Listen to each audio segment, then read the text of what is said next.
Blog Talk Radio. 10 years ago, a crack commando unit was sent to prison by a military court for a crime they didn't commit. These men promptly escaped from maximum security stockade to the Los Angeles underground. Today, still wanted by the government, they survive as soldiers of fortune. If you have a problem, no one else can help. And if you can find them, maybe you can hire LCS Hockey.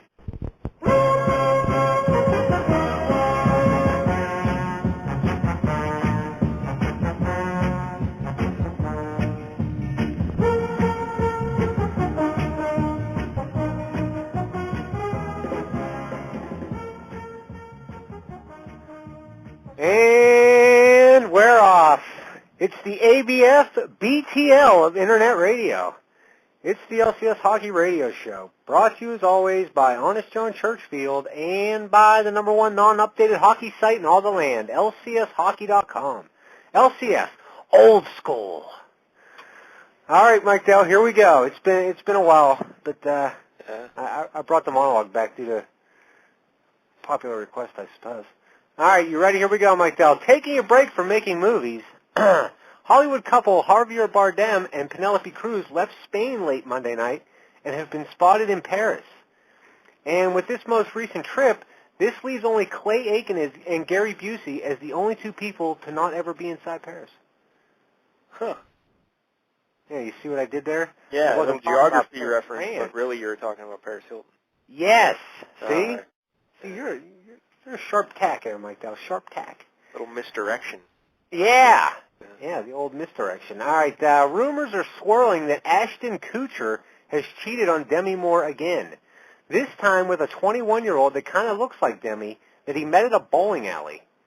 The girl who has not been named by the press said that she didn't know it was Ashton Kutcher, but just thought she was fulfilling her own fetish of having sex with a retard. Wow. That's strong. People at the CW say that ratings for the season premiere of 90210 were down 19% from last season. Executives can't figure out why, but think maybe the reason is that it's not 1990. Yeah, I didn't even know that show was still in the air. Yeah. I'm still getting over the Ashton Kutcher joke, but yeah. Oh, I'm sorry, Mike. Now. Matt Damon says he's constantly dodging punches from his pregnant wife, Luciana. Quote, we're in the third trimester, and basically I'm just dodging punches right now from my wife. Damon insists that the mood swings from the pregnancy are the reason for the attacks, and not because he keeps trying to get Ben Affleck pregnant as well. All right. Yeah. All right. So, Mike Dell, on the big show tonight, I know you're proud about this. I'm happy about it. But Pat Picciarelli is going to be here in the second hour. Yeah, that's right. Our buddy Pat Picciarelli. He's going to talk about being a private eye. Yeah. And he's going to share some stories about being a private eye, and he's going to give you some tips on how you can be a private eye, Larry. I want to be a dick. I definitely I want know to be. you do. And then, then, I was going to say, we'll be discussing best fictional detectives. That's right. We'll do a top 11 fictional detectives thing. Sipowitz.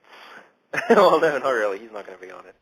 But until then, we're just going to sit here quietly and wait. Yeah, we really don't have too much else planned. Well, we like to divide the show up into 4 blocks, Larry, because that's the key to all fake radio production when you do a 2-hour show. Right. So we call this the A block, right? Okay. This is all news to me. Yeah, this is what we usually do in the A block. We talk hockey. Okay, no hockey. Some sports.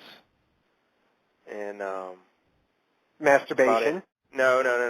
And then in the B block, we have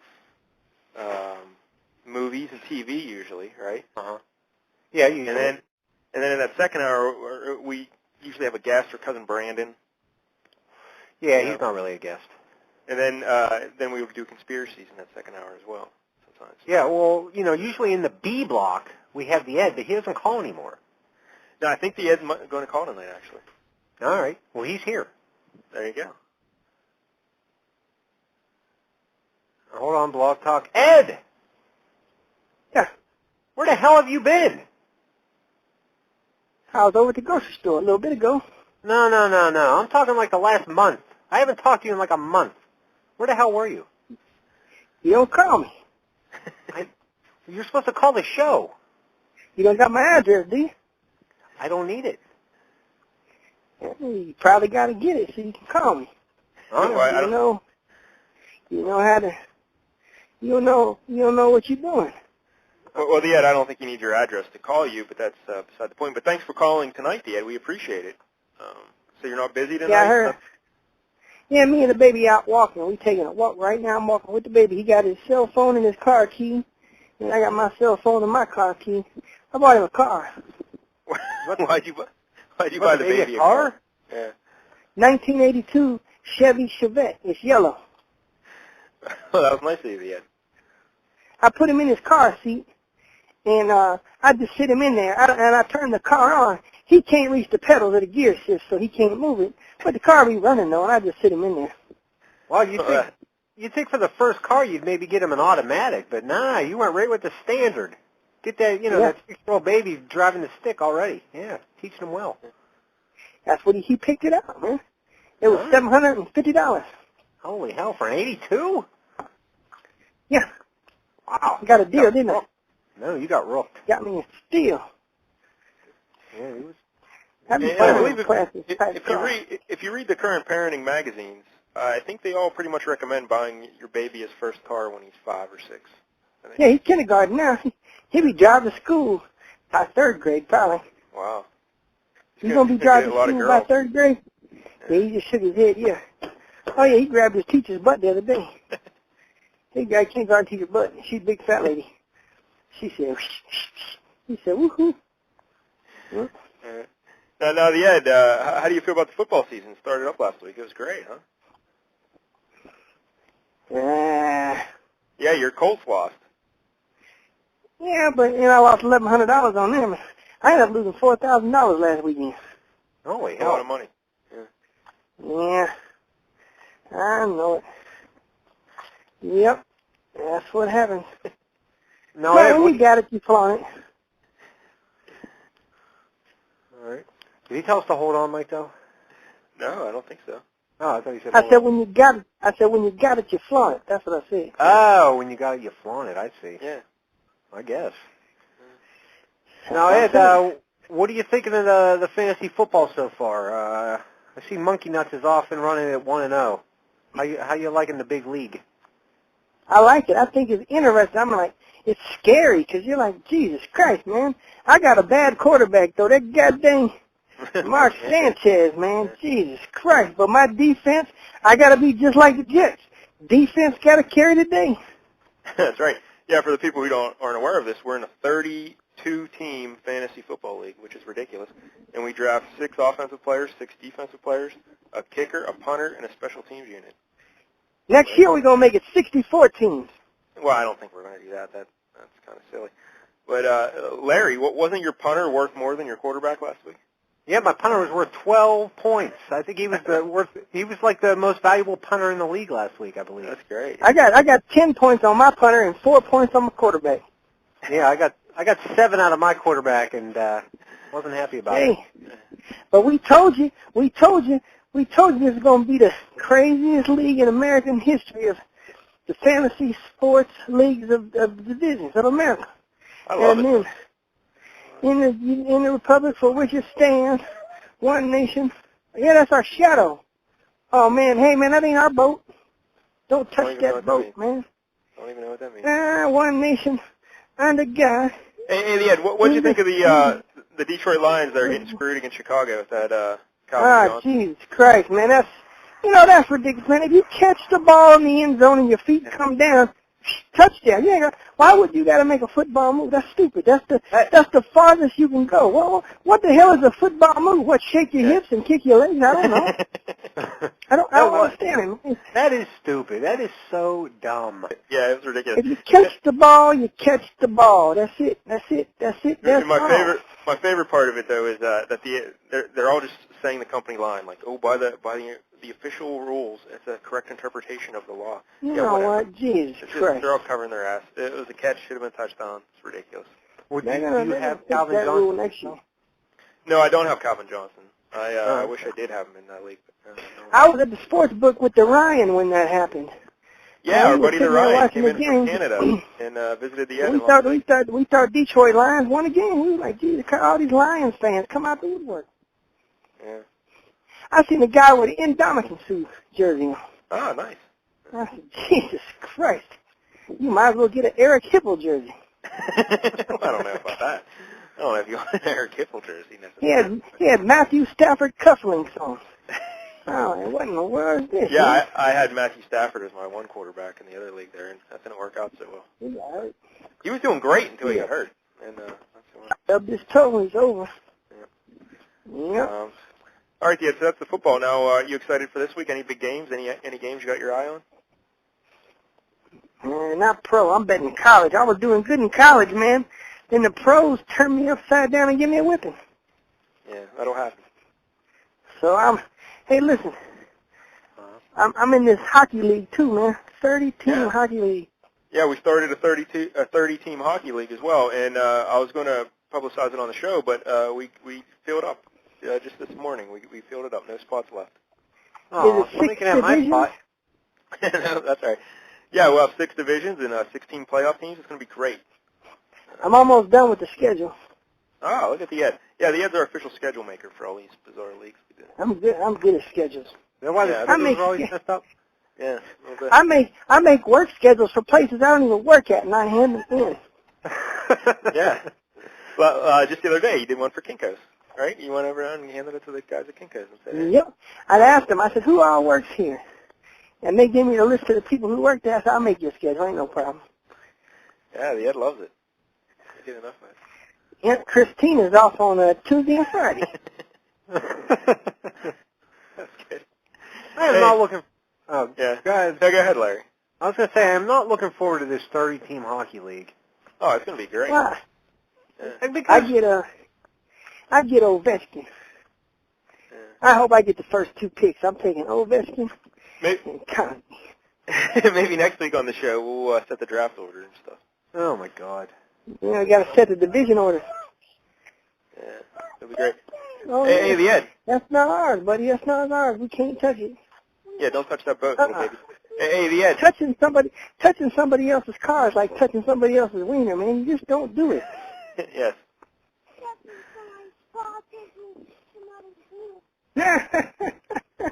Maybe. He's a good one. Hey, the Ed. Our buddy Pat Picciarelli's coming on in next hour to talk about being a private investigator. He's a private eye, a detective. Now, I hear tell that at one point in your life, you worked as a private eye. Yeah. Private eye. No, man, I searched it all, man. I searched the world over. I thought I found true love. You met another, and you were gone. Well, I don't know what that has to do with being a private eye.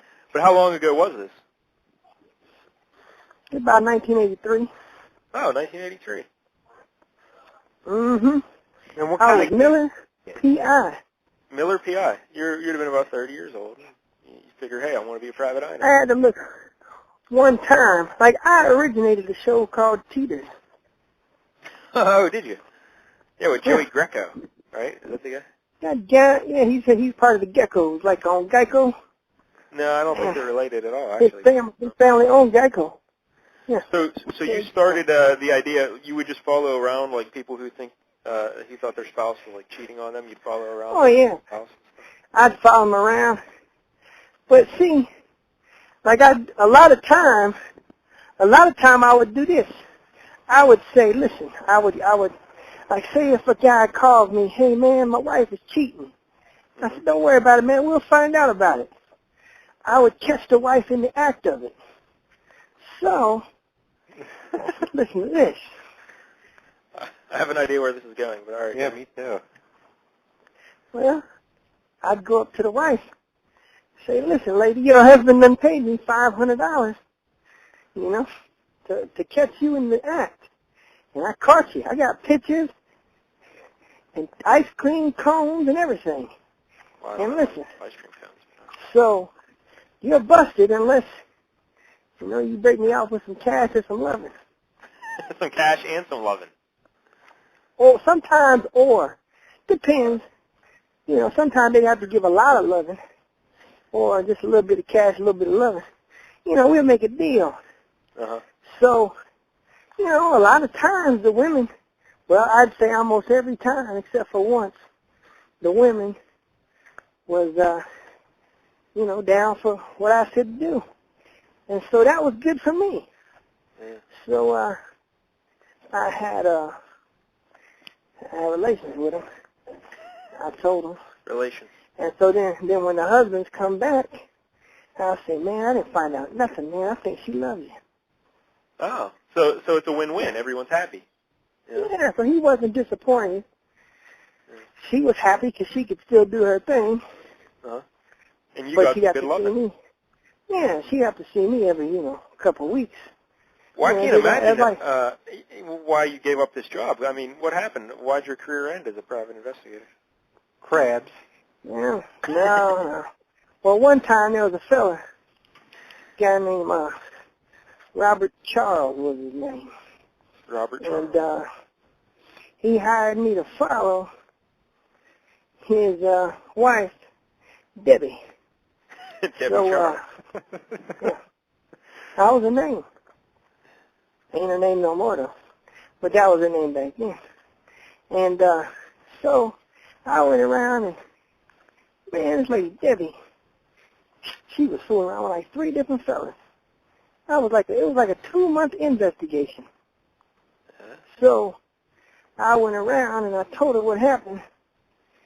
So I said, listen, you're going to have to break me off a whole bunch of times with you and your friend because she had a girlfriend. And Okay. they was doing each other. And so I wanted to get in that action. So I decided I'd tell them, what it's going to cost to get out of this situation. Uh-huh. Well, they was ready, they was willing. And we did it like 4 different times. I told the husband, man, ain't nothing going on. And he's like, man, you gotta be kidding me, man. I know that something's going on.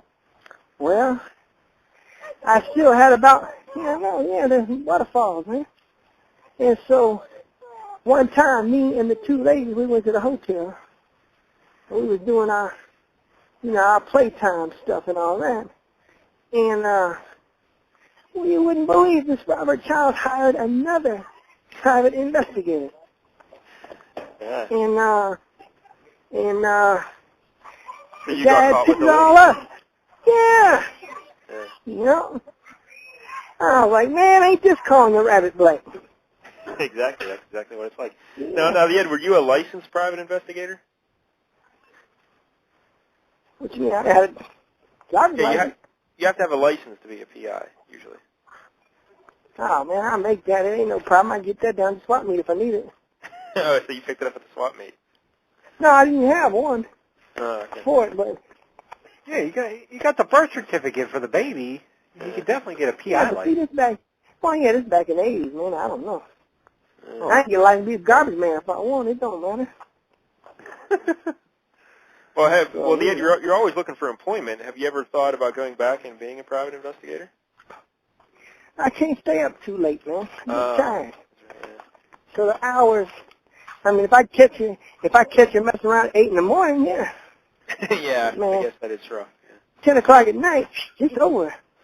I wouldn't get no kind of evidence. Yeah, that's a shame. We All could right, be daytime investigators. Yeah. You and the baby. I don't know.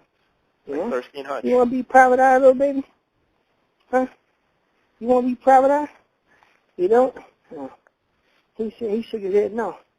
And now, Ed, when's your show on tomorrow? It's back at it's I don't 10:30 p.m. time slot, Eastern time. Whatever time you tell me, you always tell me, shut up, old man. We'll do it when I say do it, so that's what we do. Yeah, I think you it's do back say at that. 10:30. Yeah. So, all right, Ed. Well, any big plans for the show tomorrow that you want to tell the people? Oh, yeah. We're going to have fireworks and all kinds of stuff going on. What? Yeah. Probably go And swimming. Nothing's better on the radio than fireworks and swimming. We'll probably go swimming, too. Make sure you watch Tosh.0 or Josh.0. Yeah, I don't know if that comes on tomorrow night or not. It should. Yeah, he usually does. Yeah. Somewhere Well, when are we having the Ed roast? Yeah, I was thinking about that again the other day. We got to have the roast of the Ed. Oh, that's Yeah, the when wrong we- key, man. Oh. We get- Mhm. Yeah, we got to get that scheduled. All right, Ed. Well, we'll let you and the baby go roam around the city. Come on, baby. God dang it. You better put your motherfucking ass in. All right. Keep the shit out Thanks for calling me, Ed. All right, buddy? Where you going? Well, we got to go. We got to things talk to about. do. No, you really No, don't. you don't. Well, what else do you have to talk about? Man, listen, I was reading this magazine the other day about patio furniture. Yeah, well, that sounds fascinating. But we're going to let you go now because I don't know if anyone wants to hear about patio furniture. I'm interested. But thanks, Ed. We appreciate it. Do you know that 74% of all patio furniture is used on patios? The other part is people use it in their house. See, I would have thought the percentage was even higher than that. But yeah. Get out that key thing. Come on. Come on. Well, at least we've all learned something. All right, Ed. Thanks, buddy. Well, you don't. Oh, there you go. Ah, damn it. Larry just cuts him right off. That's Blog Talk being Blog Talk. Oh, Blog Talk being Blog Talk. But yeah, the Ed, so he's a private eye, and don't forget to listen to the Ed show tomorrow at 10:30. I don't know what we're going to do. Because lately, all he does is he just turns on Tosh.0 or whatever the kid's name is. And, yeah.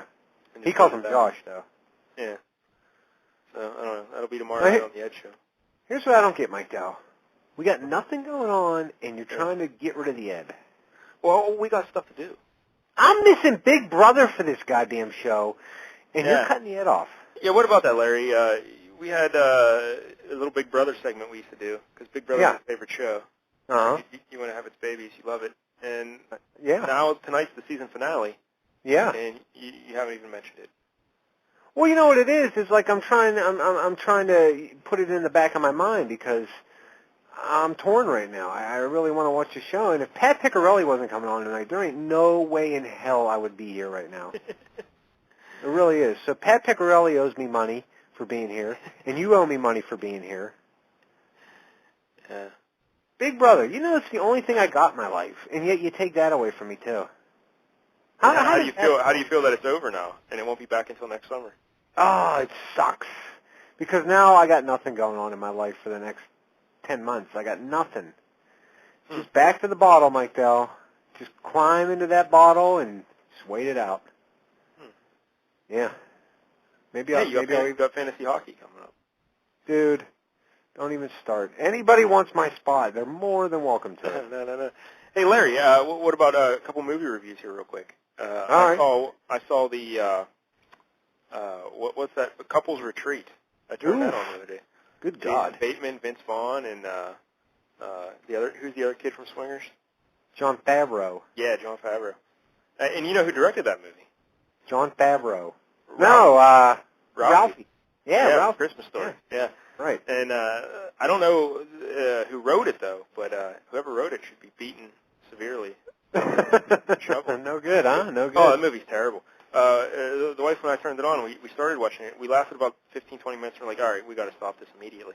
So then we went and watched something else. Then we came back like an hour later, we're like, we'll try it again. And then we watched it for another 10 minutes, like, oh, we got to stop this immediately. That was a 2-time stopper right there. We wow. Got yeah. Double stoppage. You have courage just for going back, though. Yeah, it's terrible. Just a horrible, horrible movie. Yeah, I have no desire to watch it. Yeah. Have you been watching anything? Not really, no. Huh. Usually I saw Meadowwoods. Yeah, no one knows what that is, I don't think. Yeah, exactly. And therefore, don't even bother. You don't even want to know what it is. It's terrible, it's boring, it's awful, the end makes no sense. I don't even know. Brutal. Huh. It was like the couples retreat of indie movies. Now how about the TV? You've been watching The Mad Men? You were behind on The Mad Men. Yeah.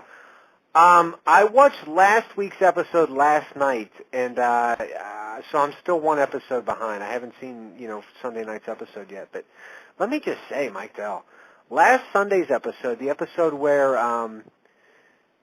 Peggy and Dawn are working on the Samsonite account, and that Stephanie dies. No, Stephanie doesn't die. Or what's her name? Well, the real Mrs. Draper. The real Draper, the real Mrs. Draper. Yeah. Anyway, she dies. That episode, I'd like to go on record and say that is by far and away my favorite episode ever. Ever? Yes. Wow, that's bold. It was very good, though. It was so good. Like Dawn finally opens up to Peggy. Yeah. You know, Dredd making the call because he knows, I can't remember what the hell that lady's name is, but neither here nor there. Yeah, he knows she's I'm dead. blanking on it too. Yeah, the real Mrs. Draper, that's all I know. Yeah.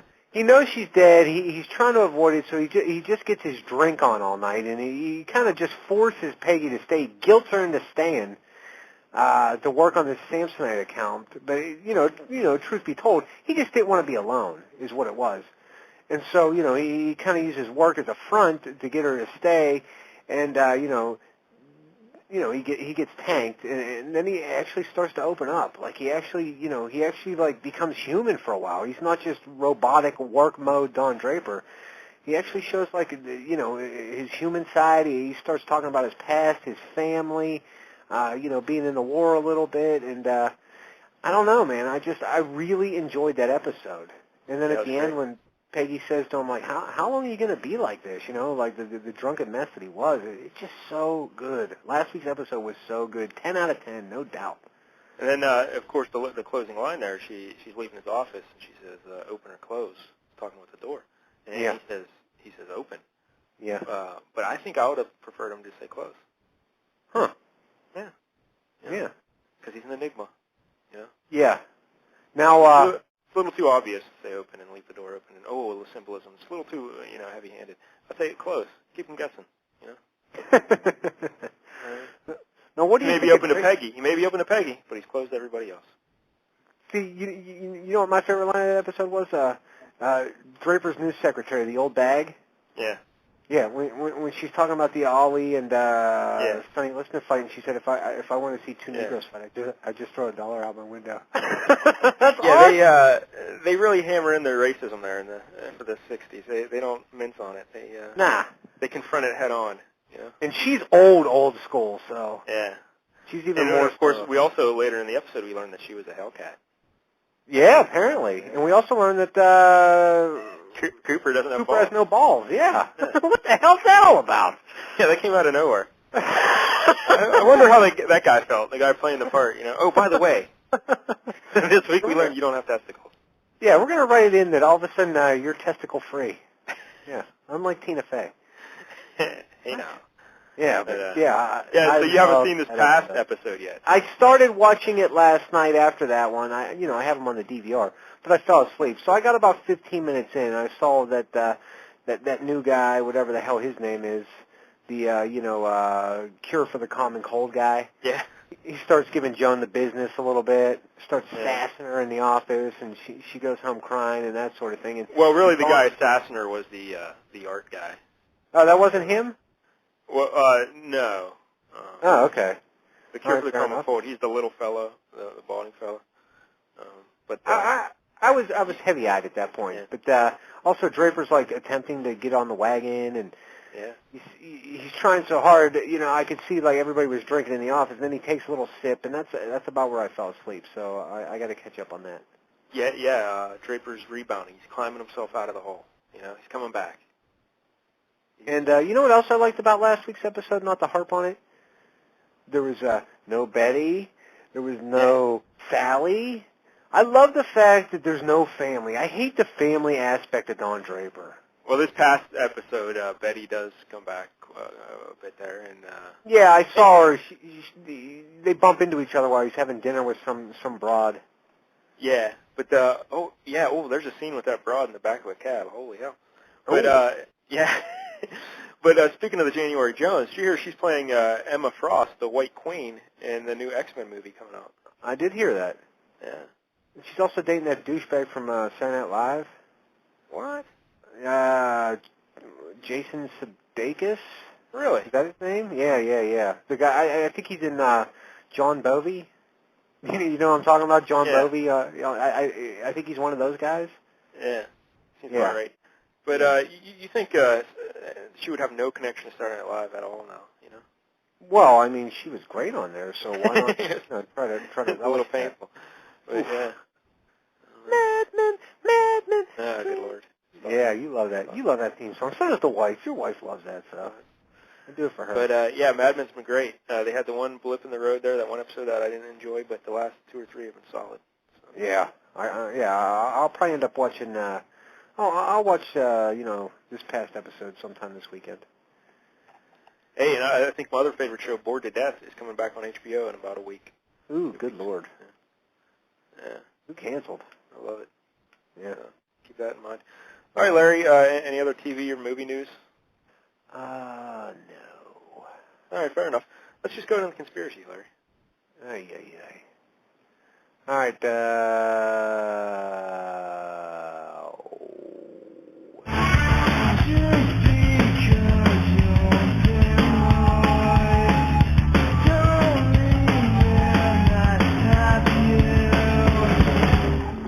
You want answers? I think I'm entitled. You want answers? I want the truth! You can't handle the truth! I don't want you to protest. I don't want you to riot. I don't want you to write to your congressman because I wouldn't know what to tell you to write. I don't know what to do about the depression and the inflation and the Russians and the crying in the streets. All I know is that first, you've got to get mad. You've got to say, I'm a human being. God damn it! My life has value. I want all of you to get up out of your chairs. I want you to get up right now and go to the window, open it, and stick your head out and yell, I'm as mad as hell, and I'm not going to take this anymore!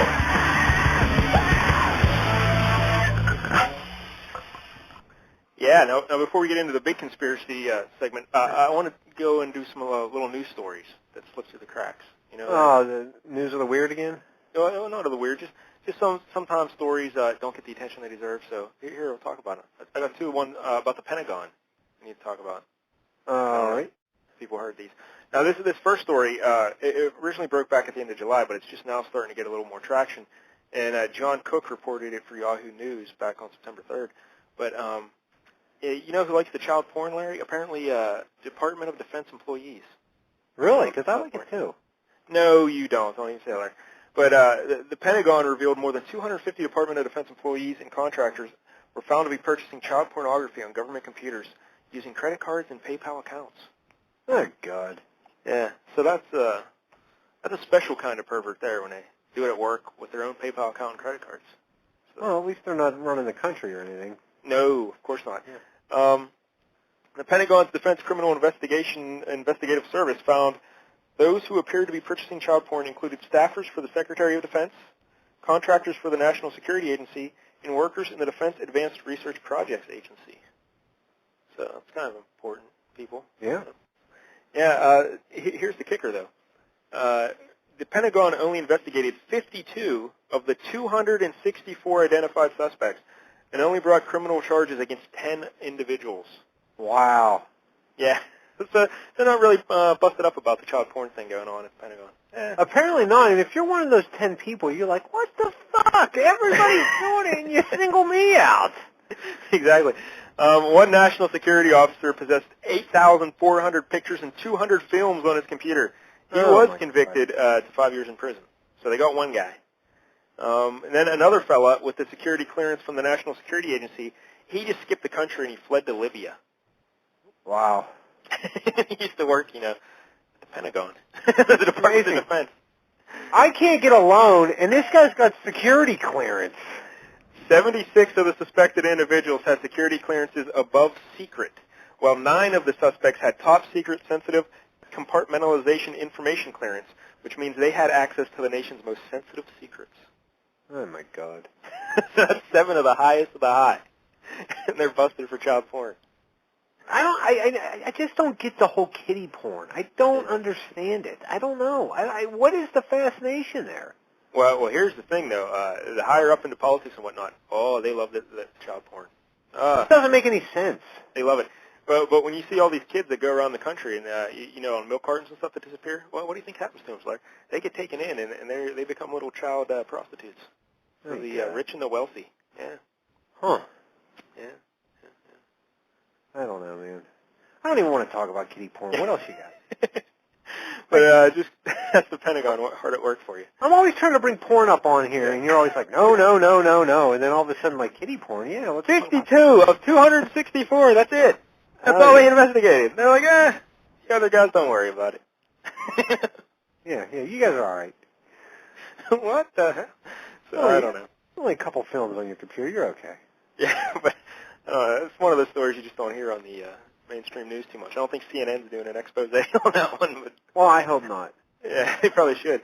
In other Pentagon news, former Defense Intelligence Agency officer Lieutenant Colonel Anthony Schaefer has written a book called Operation Dark Heart, which chronicles his 5 months in Afghanistan during 2003, where he was a civilian DIA officer stationed in Bagram Air Force Base near Kabul. Now, the interesting thing about this, though, Larry, is the Pentagon and the Army, they signed off on the book. They said, yeah, you can go ahead and publish this book or whatever, do whatever you want. They signed off on it back in January. But now the Army, they got another look at the 299-page manuscript that St. Martin's Press was planning to publish here back in August.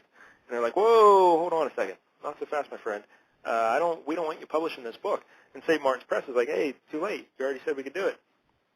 They already did the first print run of it. And the Pentagon's like, well, we've found 200 passages with some top-secret classified information in there that we cannot let get out without compromising national security.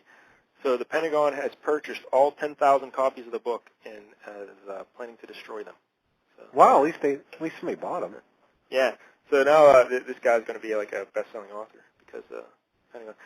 But they're trying to work out a deal where another version of the book will be released here at the end of September with certain passages redacted and taken out. So that's, I guess, something. But you got to ask yourself, what don't they want you to read? Yeah, exactly. If you're taking out 200 passages, what's this book become? Like Where the Wild Things Are? Is it going to be like 12 pages long now? Yeah. And the other thing is this Anthony Schaefer guy. We first heard about him, Larry. Listeners to the podcast may remember me talking about a little thing called Able Danger, which was before 9/11. It was a data mining operation where they were investigating suspected terrorists, and they identified Muhammad Atta and several other 9/11 hijackers a year before 9/11. And they took the information and they said, they took it to their superiors and they're like, hey, this is going on. We got to bust these guys right now. They're trying to do something. And the superiors told them to just shut up, forget it. And they just destroyed all the data and the information. And because they did that, of course, because Atta and his boys were on the CIA payroll. But so the Schaefer guy, he was connected to Able Danger. So now he's writing this book that they don't want you to read. So you guys think, hey, well, what's he talking about in here? And apparently a lot of it has to do with like the NSA eavesdropping operations here in the United States, how they monitor people, and certain other clandestine operations in Afghanistan. But there's something else I want to say about the Schaefer there. But yeah, so you just keep an eye on the Pentagon and what they're doing, because you think, well, burning books, what are they going to do? No, they're actually buying these books and burning them under the auspice that this national security. But it's nonsense. Now, but some of the first copies of the first printing were released for reviewers and stuff, and so certain copies still exist, and they're going on eBay for upwards of $1,000. Wow. Yeah. So why don't you buy a copy, Larry, and tell me what's in it? Me and books, we don't really mix. Yeah. I don't know if you noticed. Yeah, how's that Frankenstein coming along? Have you finished that? Good, yeah, I'm almost done. Very good. Loving it. Yeah, Larry bought Frankenstein about 5 years ago, and I was very impressed. I was like, that's a great book. Read it. You'll love it. And still working on it? Yeah, well, I bought your book about 5 years ago, and I haven't got through it yet. But I'm trying, Mike. I really am. Sorry, don't worry about it. All right, so there's a couple happenings with the Pentagon there. One other brief note. Hey, did you hear high fructose corn syrup? You know the high fructose corn syrup, Larry, right? You love it. Of course. I live on it. Yeah. They just pump it into basically every cheap fast food processed meal you can get, and it's in all the soda pops and the candies and the whatnots. And really, it's basically in every product on the grocery store shelf. If you just walk down, they just pump it into everything. And I love it. And it's why our country is so obese and overweight. Yeah. Because of the high fructose corn syrup. That's Well, right. the Corn Growers Association, they're upset with the bad image that high fructose corn syrup is getting. So they are petitioning the FDA and everyone. They want to change its name to just corn sugar. Okay. So within the next 2 years on the back of food labels, you'll probably just be seeing corn sugar instead of high fructose corn syrup. All right. It's the same thing. It's still Oh, going to exactly. I mean, you could go back and you could call kitty porn. Hey, it's a bouquet of flowers. It's still kitty porn. That's it doesn't right. matter what you call Yeah. it. But a lot of people will fall for it. They're like, oh, look, no high fructose corn syrup. There's just corn sugar. That doesn't sound bad. Yeah. Same thing. Yeah, exactly. So don't fall for it, Larry. I'll still drink it and eat it and love it and enjoy it and get obese on it. Yeah. Not scared. Probably. It'll be great. Yeah. All right, now let's get into the main event, the main conspiracy of the evening. We're going to talk about Dr. David Kelly and whether he was assassinated or committed suicide. All right. Did you ever hear of Dr. David Kelly, Larry? No. Yeah. Well, it's back in the news again because England's Attorney General, Dominic Grieve, is currently considering whether or not to open up a new inquest concerning the 2003 death of Dr. David Kelly. Now, for Larry and the other people out there who don't know who Dr. David Kelly is, he was a British scientist and expert on biological warfare, and he was employed by the British Ministry of Defense and served as the United Nations weapons inspector in Iraq, leading up to the war in Iraq. Does any of this ring a bell, Larry? Anything? Nope. Nothing. All right. In the summer of 2003, BBC reporter Andrew Gilligan, and that's that sounds familiar. yeah, I would love it if my last name was Gilligan. Yeah, you would. That'd be great. Or Gillis. No, Krebs. Oh, yeah. Yeah, Michael Krebs. Yeah. Great. If I ever have a kid, it's going to be Gilligan. His name's going to be Gilligan. Nice. Gilligan Maynard? Yeah, probably. All right, so Andrew Gilligan, he accused the British government of sexing up its findings about possible weapons of mass destruction in Iraq. He said they just made it all up just to try and trump up support for the war. Now, Gilligan used an unnamed source for his from the Ministry of Defense in his report, and that source, turns out, was Dr. David Kelly. Dr. Kelly took issue with the British government's assertion that Iraq could launch a biological or chemical attack only 45 minutes after the order was given. He thought that was just nonsense, that they weren't capable of such a thing, and that Tony Blair and the British government were just saying that to try and scare people, and which, it's common practice for governments. Dr. Kelly also had this to say about reports Iraq had mobile weapons laboratories. Quote, "They are not mobile germ warfare laboratories. You cannot use them for making biological weapons. They do not even look like them. They are exactly what the Iraqis said they were, facilities for the production of hydrogen gas to fill balloons." Okay. So it's basically like, do you remember that, Larry, when Colonel Colin Powell was in front of the Senate there, and he had these little diagrams of trucks that were biological weapons factories. He said they were all over Iraq. They could drive them wherever they wanted and create weapons and then launch them real quick. Well, it was all nonsense. They just made it all up. And the weapons inspector said it was nonsense before the war, but those reports got buried, and you weren't allowed to hear them. And Dr. Kelly was one of the guys who was saying it was all nonsense. And so he leaked this information to Andrew Gilligan, and the report came out. And then Tony Blair and the British government were very upset. They're like, "We want this unnamed source." And here, the Ministry of Defense, they leaked Paul Kelly's name, saying he was the source. And then Kelly was like, "Well, I talked to Gilligan, but some of the stuff may not be all from me. I think there's more than one source." So it became a big brouhaha over in England. So on July 15, 2003, Dr. Kelly appeared before the Foreign Affairs Select Committee, and he was denying that he was the lone source for Gilligan's information. And a big controversy ensued, and he was grilled under cross-examination. He wasn't treated with the best respect from these guys, and a lot of them were accusing him of being just making up shenanigans and whatnot. And then some people were thinking, well, he was just a fall guy for the Ministry of Defense. And so it was a major story in England in 2003 there. And on July 16th, Dr. Kelly, the next day, he provided evidence to the Intelligence and Security Committee, and he was quite the talk throughout England. And then on July 17th, Larry, guess what happened to Dr. Kelly? Dead. Yeah, that's pretty much what happened. He had a pleasant morning at his house there. He was answering emails to folks. Some news reporters, some people he worked with. He was with his wife. She didn't think anything was wrong with him. He seemed normal. He was upset about what was going on, but he's like, I'll get through it. And he was actually planning to write a book about his experience throughout all this and maybe spill some secrets or whatever. But so about 3 o'clock, he went out for his nightly walk, which he did every day, and he never came back. The next day, they found his body. And it was in an area, let me see the name of it here, Harrow Down Hill. It was a wooded area about a mile from his house. And the 59-year-old Kelly had apparently ingested 29 painkillers and then sliced his left wrist with a blunt gardening knife he had owned since childhood. and he was found in the woods. The government bypassed an official inquest and immediately appointed Chief Justice Lord Hutton to lead a judicial inquiry into the events surrounding Dr. Kelly's death. On January 28, 2004, Lord Hutton declared Dr. Kelly committed suicide.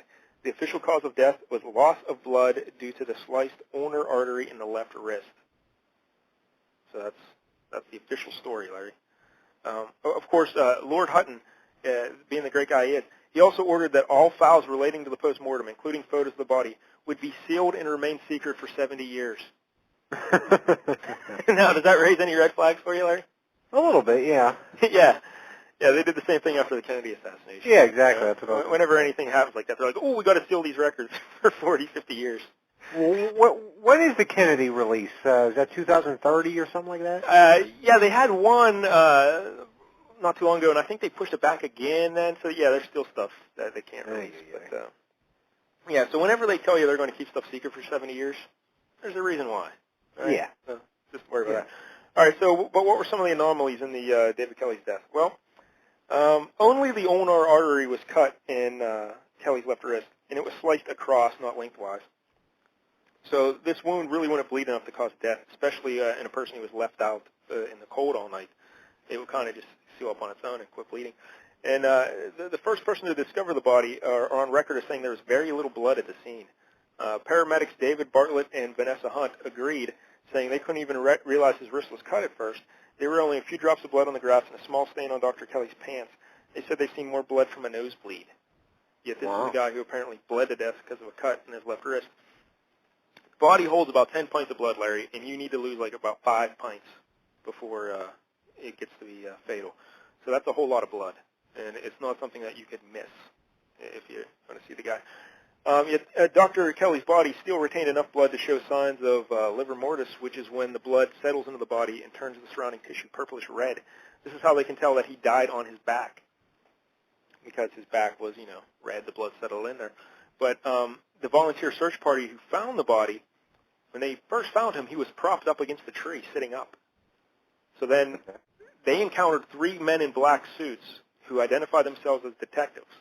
And these detectives told the search party who found the body, they said, oh, go get the paramedics. We'll watch the body. So they go to get the paramedics. When the paramedics show up, David Kelly is lying flat on his back. He's no longer propped up against the tree. Maybe he fell over. And not only that, but now there is a knife on the scene and a water bottle, which weren't there when the first people found the body. So that's odd. Really? And these 3 detectives were never identified, ever. No one knows who they were. But so that's one of the mysteries about it. Dr. Kelly was found with 3 blister packs of a painkiller called coproxamol, and his wife took it for her arthritis. Each foil blister pack contained 10 pills, but only 1 pill was left, so this made people surmise that he had taken 29 pills before slicing his wrist. Now, the problem here is Dr. Kelly hated taking pills, so it seems unlikely that he would do that. The pills are also half-inch long, and to take 29 of them, there's that half-empty water bottle next to them that they found. But again, the original search party says the water bottle was not there.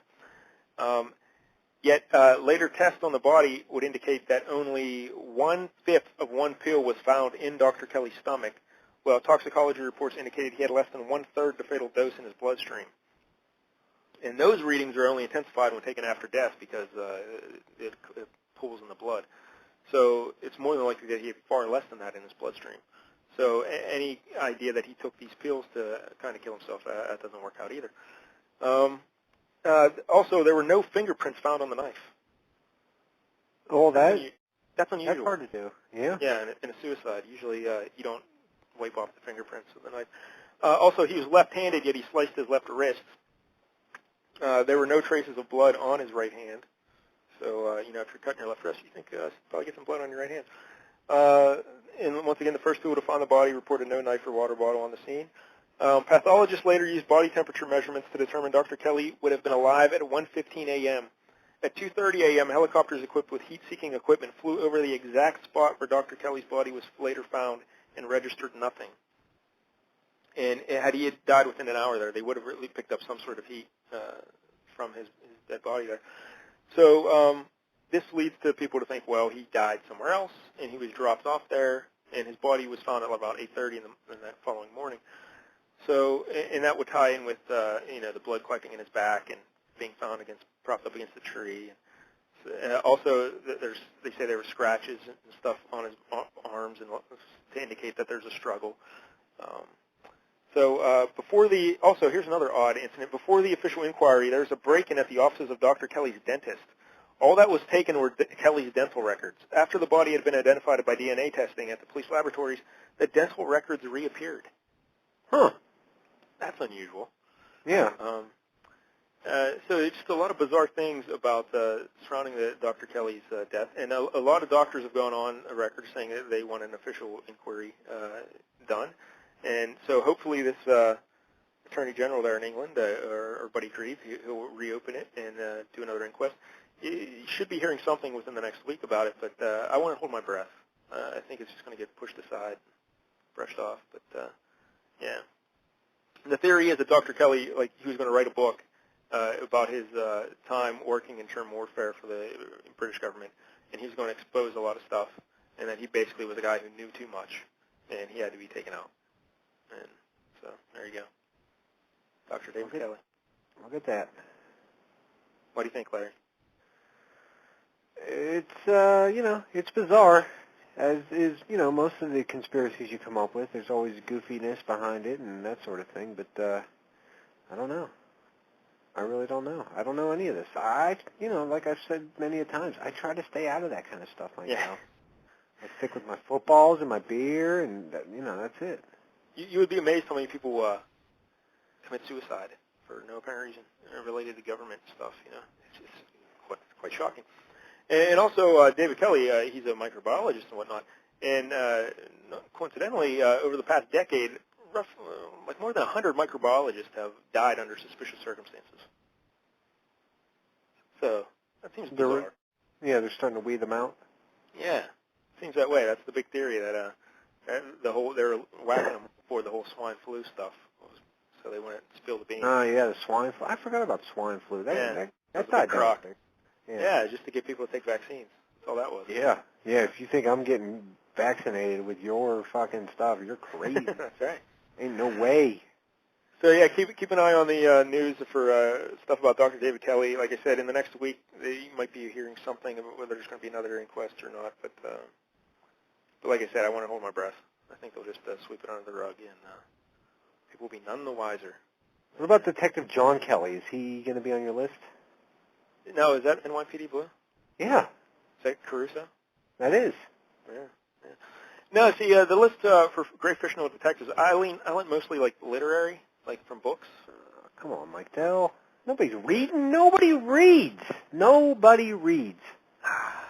Who do you know that reads? Pat. Pat reads. Oh, Pat. He ain't fucking reading. Nobody reads, Mike Dell. It's 2010. One of the most impressive things I've ever seen. Pat's got a big book of all the books he's read, and he takes notes on each one, and it's great. I remember I went to have my first meeting with him. He just pulled out the book, started flipping through it, and it's impressive. Yeah. Huh. I actually did that when I started getting into literature when I was about 24-ish. I actually started doing that, and I was taking notes on all the books I read, and then I gave it up. And now I really wish I kept doing it. Me too.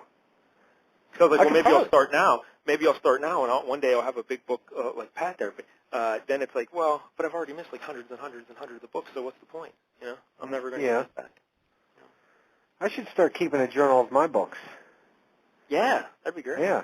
I got I could put Leonard Maltin's 2001 movie review. And what's Leonard Maltin doing these days? I really don't hear much. Yeah, I don't know. I really don't know. Yeah, he peaked with Entertainment Tonight, right? That was his big thing. I don't even know. Was he on that show? I think that's where he got his start, Entertainment Tonight. Oh, I have no idea. I know I had one of his books. So that would make my list. Yeah. And Super Fudge. And that's it. I'm done. Freckle Juice? Huh? Oh, yeah, I read Freckle Juice. Yeah, that was a good book. How to Eat Fried Worms. I read that. Yeah. Ramona the Pest. Yeah. And I'm sure assorted Mad Libs you probably read. Oh, Mad Libs, yeah. Yeah, but Mad Libs, you fill it in yourself. Yeah, so you're a writer. You're an author.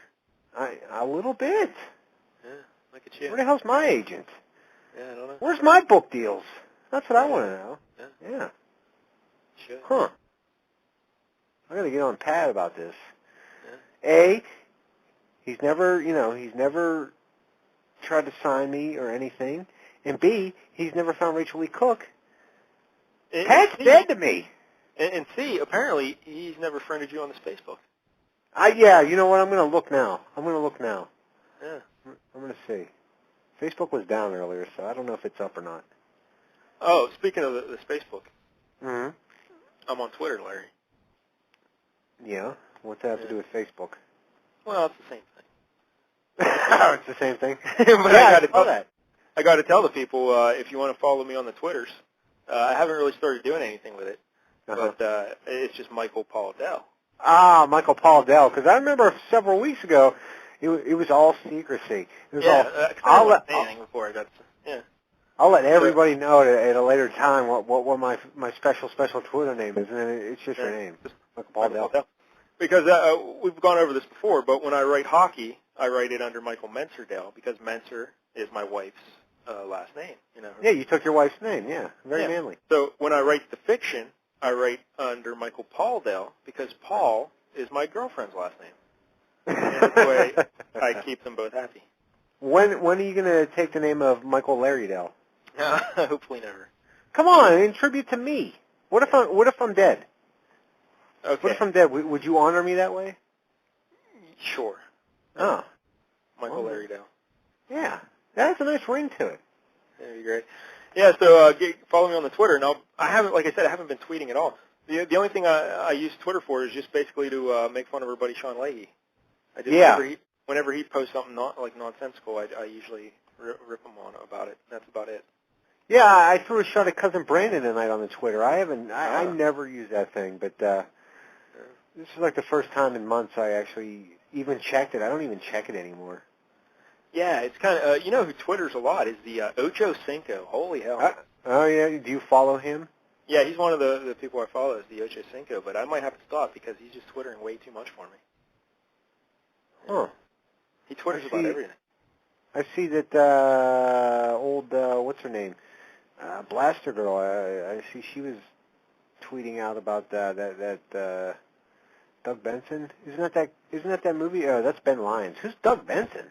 I don't know. See that Butler? No. I think that was just Benson. Yeah, it's just Benson. Yeah. Now, real quick before Pat gets here, what do you think about Blaster Girl getting her own show? It's ridiculous. That is so. You know, the several minutes she gets on Dave's show are like, you know, they make my ears bleed. Now you're going to unleash her by herself in front of a microphone? And we're talking about our buddy Dave Damashek and his podcast, Daves of Thunder, at adamcarolla.com. Right. And our buddy the Dave, he's on NFL.com doing his little online fantasy football Sunday mornings at 11:30, right? Yeah. How'd you enjoy the show this week? I couldn't watch it because the freaking Flash player, I couldn't get it to work. And they're like, you got to uninstall your previous version of Flash and reinstall this, and I'm like, forget it. So I just gave up. Wow, I can see you really want to support the Dave. You can't. Because it was already halfway over, and I'm like, well, I'll just screw it, you know. Well, did you do it yet? No, I tried it again today, and it was pissing me off, so I didn't do it. Yeah. Wow. I'll get it situated before Sunday. I'll watch the Dave. Yeah, because I watched it, and it was great because you know Dave's giving your in-depth football analysis, but he's also like referencing things from like his own show. Like, you know, he throws the Bill Simmons impression. Who is this Pierre Garçon? You know, he throws that in. He's talking about bacon and sausage and mustard, and it's good stuff. Yeah. Oh. Uh-oh. Yeah. A song can only mean one thing, Larry. That is. Yeah. One of our favorite guests, former New York City police officer, current private investigator, current author, and my personal writing mentor, Larry. Pat Picciarelli. Pat, are you here? I am here, you know, and you describe all my skills and all these accolades. I think I'm too good for you guys. I think you are too. Don't kid yourself. What am I doing talking to you? I have no idea. Yeah, no one knows. But we you doing? appreciate it. Hey, pretty good. Yeah, it's been a while, Pat. Now, first, there are congratulations in order. You have an agent. yeah, I haven't really said anything about it, but yeah, I have an agent. Pat helped me out, and I got an agent. Yeah. I figured you wouldn't, so that's why I did. Yeah, I appreciate it. Yeah, your buddy Frank Wyman is now my agent. And when I was researching the Frank Wyman, I found that some of his other clients are like Terrell Owens, Yes. Pittsburgh Penguins coach Dan Bylsma. No, he's huge. Yeah, but he represents like a lot of celebrities and whatnot, like Britney Spears. Really? Well, you're going to be the next celebrity. Yeah, it's going to be great. But Now, Pat, can I ask you a question? When am I going to get my agent? Because I got a great idea for a book. Well, the idea helps, but for some strange reason, I don't know what it is. They could be wrong, but they like to see a book. Yeah, well, here's what I'm going to do. We were just talking about Leonard Maltin, and what I'm going to do is I'm going to take Leonard Maltin's reviews, and then I'm going to review his reviews, and then I'm going to write that down. yeah, Very that's not a bad idea. Yeah. Yeah, that's like a friend of mine. Very bright guy. He's literally a rocket scientist, and he said he was going to take a rocket to the sun. I said, "What are you crazy? Is it that the sun burns at millions of degrees?" He said, "No, I'm going to go at night." Well, there you go. That makes all the difference. It does. Yeah. What's up, guys? Hey, can I ask Pat another question? Sure. Yeah. What's up with the Facebook shun? Yeah, Larry wanted to be your pal on Facebook, and apparently you haven't been his friend yet on Facebook. I haven't? No, I'm shunned. I've been shunned. Yeah. Last time you were on the show, which was, I don't know, several months ago, I think while you were actually on the show, I put the friend request in, and still nothing. Nothing. I don't recall seeing it. I mean, I get Facebook requests all the time. Yeah. Huh. I said, send it again. I don't. For some reason, it didn't pop up on my home email.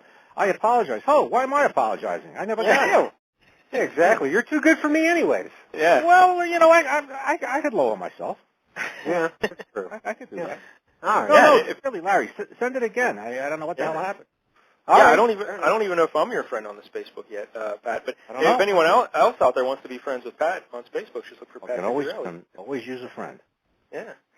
Pat's all about the networking, right? That's the key to being successful. You got to network. It is. You're going to find out when you get a publisher and you have a book. I tell you, it's a rush. You hold the book in your hand, and it's yours. And your first reaction is, I can't believe that I wrote this. It seems like somebody else wrote it. You actually smelled the book. You said, "Wow, it smells like a book. Looks like a book."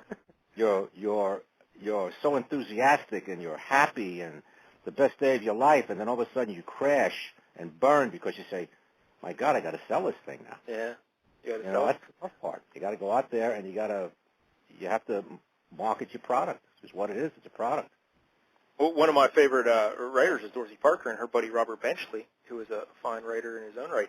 He used to say that bookstores were like the most depressing place in the world because every book on that shelf was someone's like dream, and there it is, just stuck on a shelf now. No one cares. You know why, Mike, though? Why is that, Larry? Because nobody reads. That's why.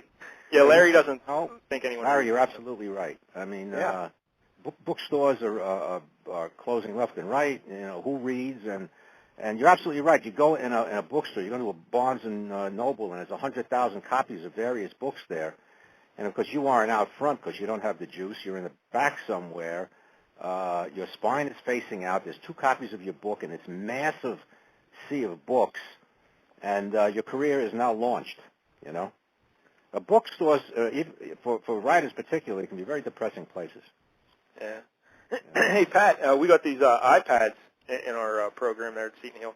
And have you been reading any books on the iPad? Because I got to tell you, I just got one. I got one for Christmas. I got the one with all the bells and whistles, 64 gigs, 3G, 4 on the floor. I mean, I mean, it's huge. Yeah. But the ebook reader apps, and you don't only have to download the Apple app. You can download any of them. But the Apple app is like reading a real book. Yeah, it's great. The pages turn, they curl. I mean, this is. I tell you what I found. I'm doing a lot more reading now that I have an e-reader. Because you eat when you read when you eat. You read at any opportune time. You're always having trouble holding the book open. The book is closing. The pages flip over by themselves. An e-reader is flat. You put it down, and you just read. I'm running through like 5 or 6 books a month. Yeah. I always have it with me. Now, before you got here, I was telling Larry that you keep a book of all the books you've read, like little notes, and you jot down stuff. Now, how long have you been keeping that book? I keep a book of books since 1988. Yeah. It's impressive. Yeah. Well, there's thousands of the suckers in there, and for some reason, I guess I'm a very OCD kind of guy, and somebody gave me a very nicely bound book, and I said, I have to do something with this, and I said, I'm going to write down the books that I read. I've never missed a book. I put everything in there. I divide it up by year and month, and there's thousands of them in there. And every now and then I go back and I look at them, and what's the purpose of this, other than one day my kids are going to come across it, and it's going to be something personal from their pop, Now, what kind of notes do you keep on each book? Just like title? I don't keep any notes. I keep the date I read it, the title, and the author. That's it. See, what I used to do is I used to, title, author, whatever, and then I'd write down the main characters, and then I'd always write one thing I learned from reading that book. That's a good idea. Yeah. But I don't know. I've got this. My memory is average, but for some reason, and I've read thousands of books. I remember every book I read. Yeah.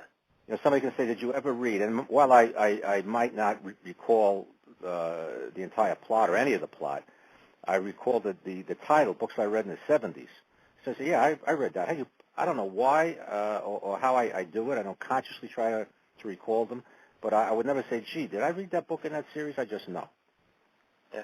And we're going to tap into that vast knowledge a little later because we're going to talk about the top 11 fictional detectives from books. Oh, good idea. By the way, I came up with a new police television series that I found to be very good. And you know me, very critical of these shows.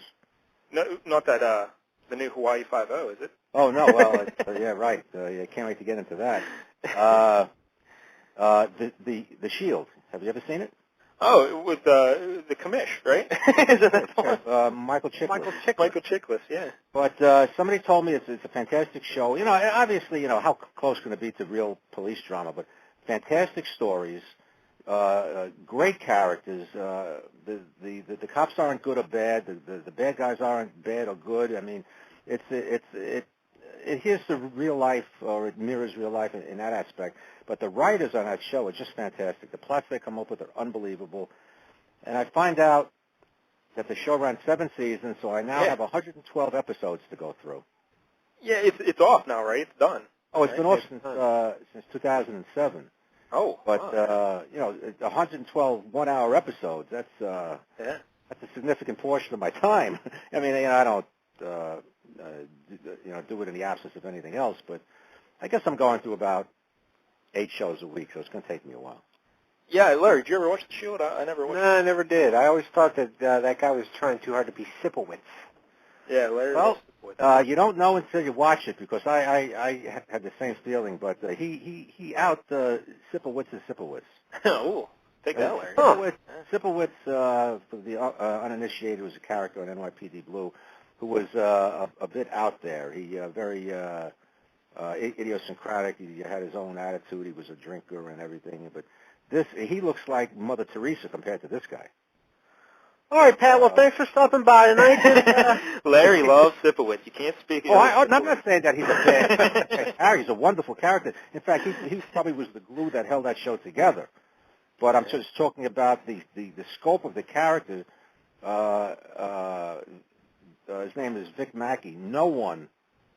If somebody would have held a gun to my head and say, write a character like this, I wouldn't even know where to start. I mean, this is a hero cop who's corrupt, and in the first episode, the pilot episode, kills the cop. Because the guy is all set to expose his corrupt activities. I mean, shocking.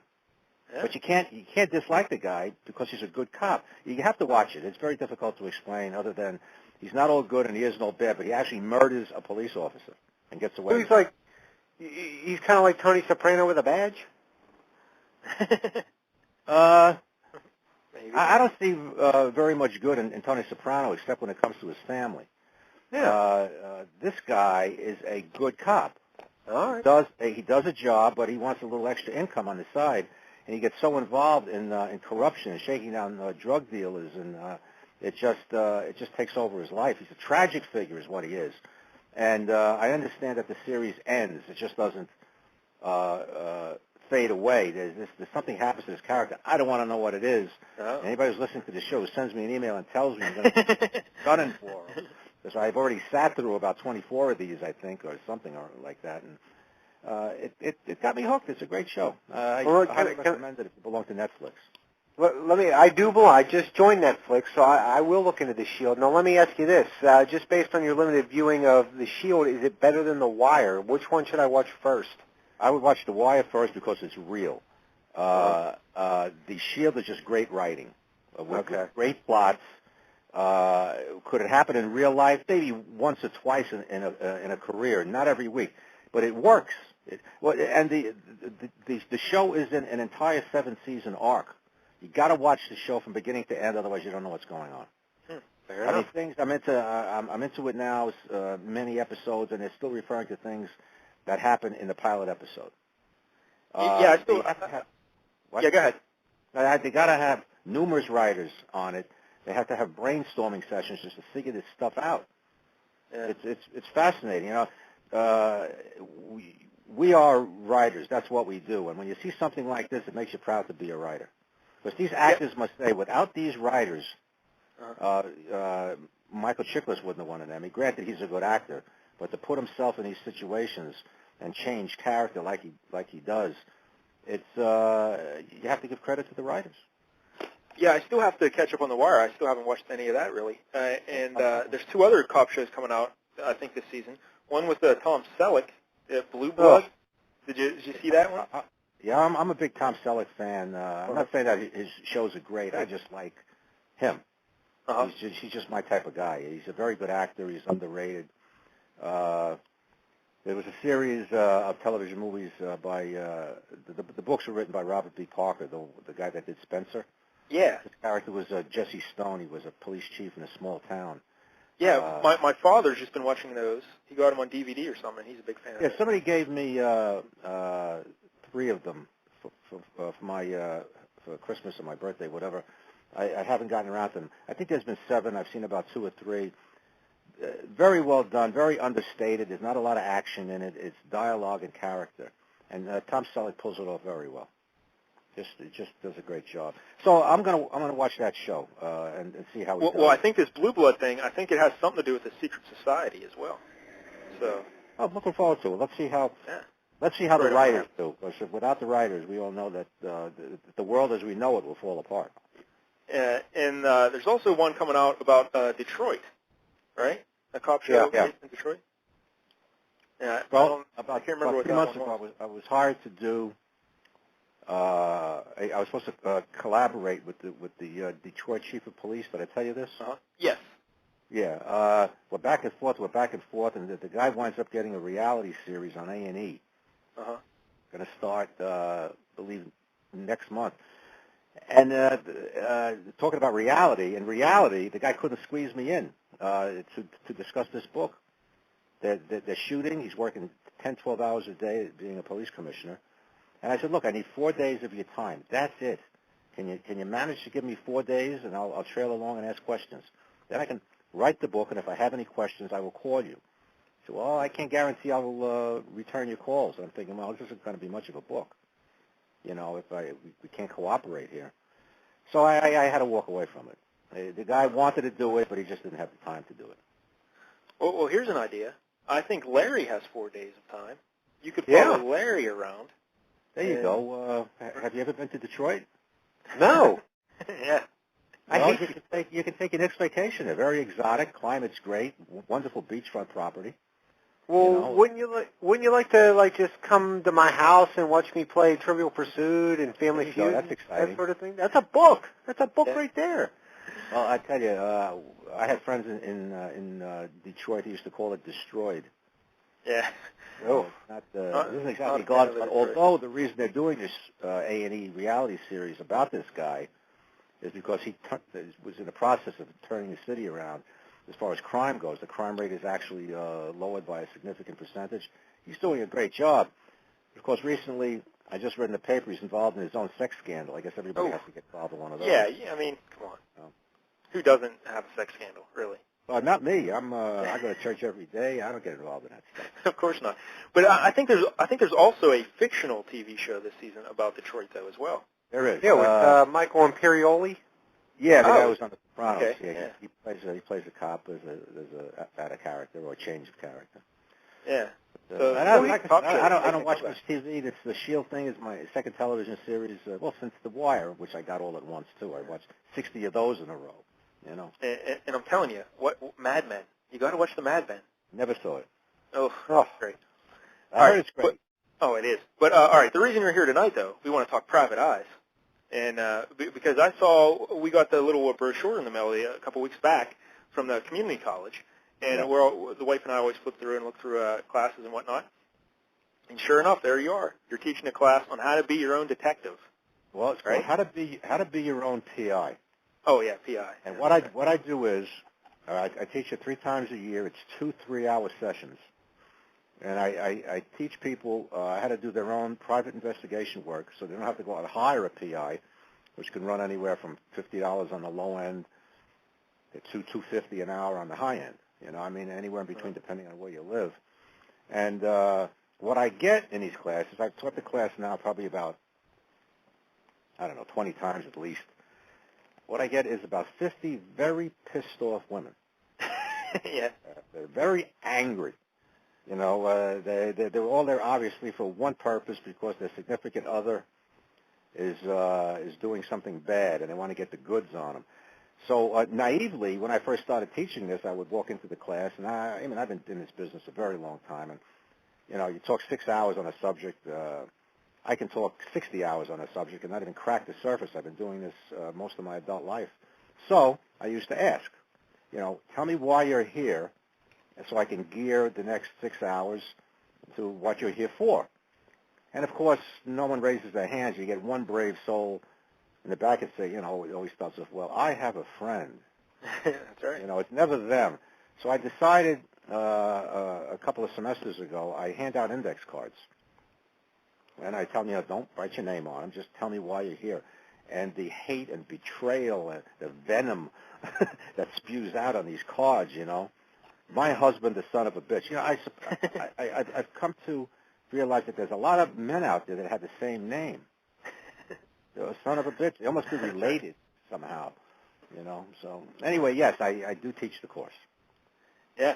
Now, so you just give them pointers on not how to become a private investigator, but just to handle their own little investigations on their own. Yeah, well, right? I also start off by explaining how to hire them and,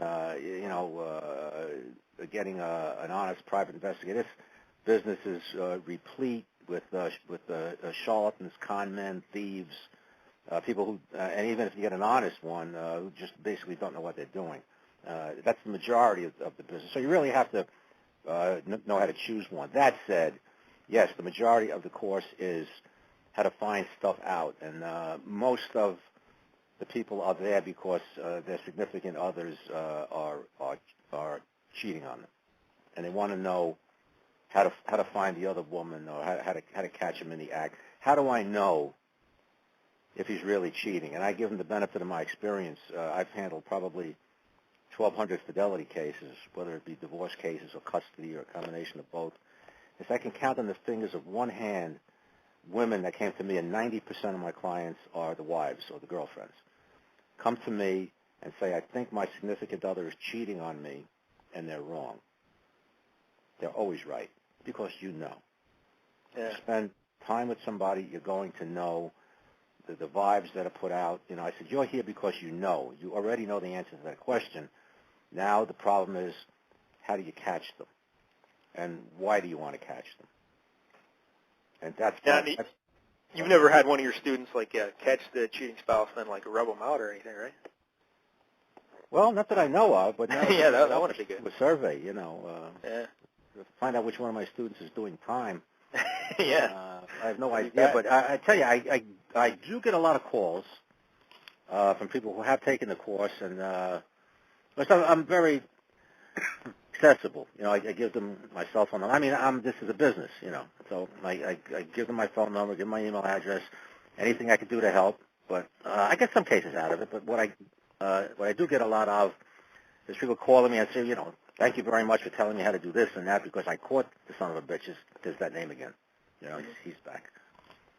Now, do you actually give them tips on how to like tell their husbands or like? Well, not necessarily tailing. You can find out most of the information that I find out for a fee by never leaving your house.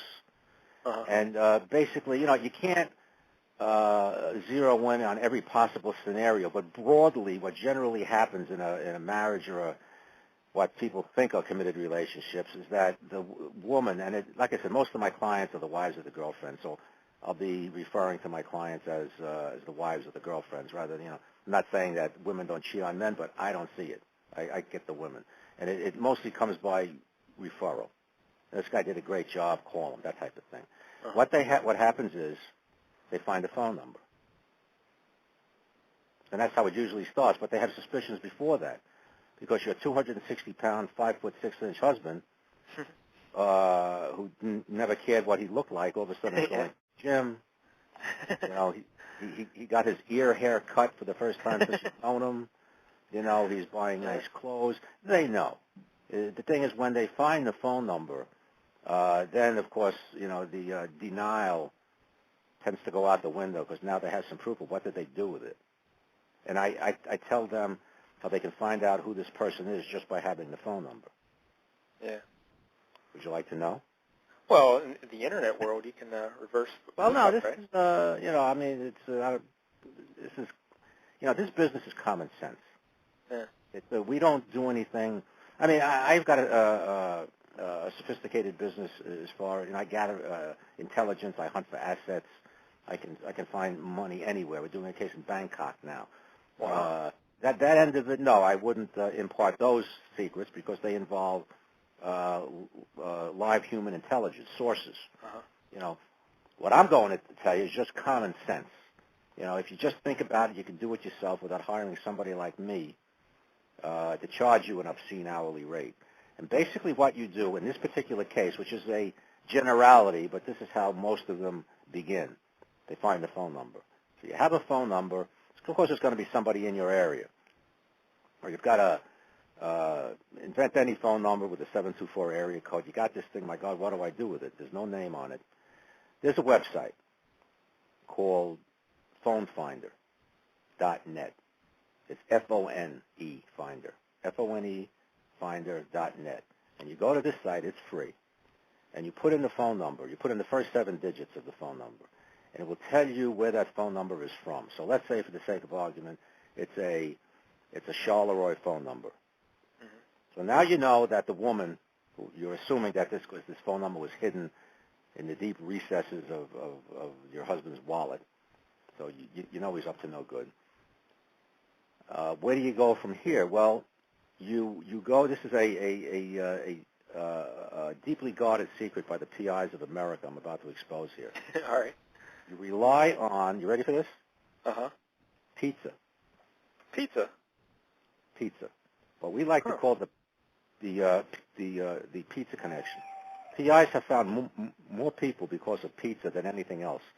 People seem to think that we're geniuses and have sources everywhere, but it's pizza. And what do? Okay, you know the woman lives in Charleroi because you found out through this free website. So, do you know anybody that doesn't like pizza? You excluded in my because I don't eat pizza, but yeah. That's positively un-American, but that's for another show. Well, Larry loves pizza. Everybody loves pizza. I mean, this is the universal food. It's like Chinese food. You don't even have to be Jewish to like it. Everybody likes Chinese food. Yeah. But in this case, there's more pizzerias than there are Chinese restaurants. So, what I'm not the only person who uses this. Every PI that uses the term PI knows the following. You call, you go to the Charleroi, you go to a phone book and you look up pizza places in Charleroi and you start calling them. But you start with the chains. For instance, if you call Pizza Hut, you call one Pizza Hut, you basically call every Pizza Hut that exists, and there's 1,000 of them. You call up, and if you recall, well, Mike, you wouldn't know, but Larry, you would. You call for a pizza delivery. What's the first thing they ask you for? Your address. No. Yeah. All right. Phone number. They ask you for your phone number. Right. Plus, every pizza place, even the mom and pop pizza joints, are computerized. They've got a pizza program, pizza software. They all have pizza delivery software. It makes their lives easier. Everybody has it. With the large chains, they're all networked. So what you do is you call a Pizza Hut in Charleroi, but it doesn't have to be a pizza. It could be anyone. How many pizza places could there possibly be in Charleroi? Granted, southwestern Pennsylvania has an inordinate amount of pizza places for some reason. So say there's 20 of them in Charleroi or the greater Charleroi area. You start calling them, and you say, I'd like to place an order to be delivered. The first thing they ask you is your phone number. And you give them your phone number, or the phone number that you found in your husband's wallet. You say, oh, I just moved. What address do you have? Oh, look at you. They will tell you. Now, the women that I give these classes to, they say, well, gee, what happens if the person questions me? I said, listen to me. You're dealing with a 17-year-old pimply-faced kid. He's not a CIA agent. They don't care. You ask them, they'll tell you. Wham, you've got the address. Case is over. I would charge you $1,500 for that. Wow. And, well, you're not buying my time necessarily. You're buying my expertise. Yeah. You want the name of this woman, I'm going to give it to you. Wow, yeah, I never thought of that. You could do this for the price of a phone call. It's tedious work, depending. A Greensburg is larger than Charleroi. If it's a Greensburg number, you may have to call more pizza places. You may get lucky right out of the gate, or you may be on the phone for an hour. Now, Larry, you're looking to get into the PI business now, right? Well, I was just curious. Pat, you got a classroom, a classroom full of jilted lovers. Well, I tell you, out of that 50 women, there's usually one or two guys. Okay. They sit in the back and they cower, because of these women are angry. They don't they don't come across as angry at the beginning, but you can tell they're seething, But I tell you, it makes for a very interesting class. I always get good reviews on the class. I impart a lot of information. The men stay, God bless them. The second week they come in with body armor, but they show up again. And that's just one secret. There's so many things you can do just by using your head, just thinking. Well, can I ask you a question? When you got this classroom full of angry women, and does it ever work in the handsome professor's favor? If you know what I'm saying? Well, me being a professional, yes. I don't do that. It's yeah, but I could see like a movie plot here, like a Wedding Crashers thing, where guys go to these classes and make a hell of a movie. Truthfully, I'm not going to get rich doing this. I do this in Westmoreland Community College. I like it. It's fun. I only make I do two classes. I think 2 3-hour classes. I think after taxes, I come out of it with like $110. I mean, I'm not doing this. Yeah, but it's fun to do, though. Yeah, it's fun to do, and I get work out of it. Yeah. I mean, I over the years, I've probably gotten 50 cases. Some of them have been very lucrative. There's things that you can't do. I'm talking about just regular use your head, make phone calls kind of work. Because this business is all about working the phone. Yeah, people have this image of being a private eye as exciting and fist fights, gun battles, and whatnot. But yeah, it's basically using the phone. Well, it's tedious work. It's satisfying work because you actually get to solve things. And you get some kind of self-satisfaction. I mean, you're not solving homicides. I've had my share of homicides. Most PIs don't, but I've probably had about 20 over the course of my 20-year career. I've come up with some solutions. You pass it along to the cops and let them handle it. Have you ever been involved in a case that would have made a good film noir like movie? Oh yeah, Anything? Off the top of my head, just the homicides, husband and wife murders. It wouldn't be somebody, somebody comes home and finds the head of the household with a 12-inch knife in his back. They have no idea who did it. even when I was a cop, murders are committed by somebody you know. Yeah. You know, invariably, it's the spouse. You look at them first. It's somebody you know. Stranger on stranger homicides are extremely rare. Yeah. You know, and those that occur happen on the street in the course of a robbery. So we don't handle murders per se. One comes to mind that we had in upstate New York. The client was very wealthy, so she could afford to pay for the investigators and everything we had to do, follow suspects and all. But the basic facts of the case were her husband was found naked in bed, laying on his back, trying not to get excited, Larry, all right? Okay, with a rifle along his side, along his left side, the .22 rifle. You know anything about ballistics? A .22 round, particularly coming out of a rifle, comes out at some terrific speed, and it's a very deadly round. The rifle is laying alongside his left side. He's dead. The bullet hole is in his right temple. Huh. And it's a rifle. I mean, it's got a 16-inch barrel minimum. I forgot what it was. Kind of hard to shoot yourself in the head. Yeah. You can do it, but how did the gun get on his left side? You know, anything you've seen in the movies on television, you got a headshot, you're gone, you fall to the ground, you're dead. The police said it was suicide, and she wanted to prove homicide.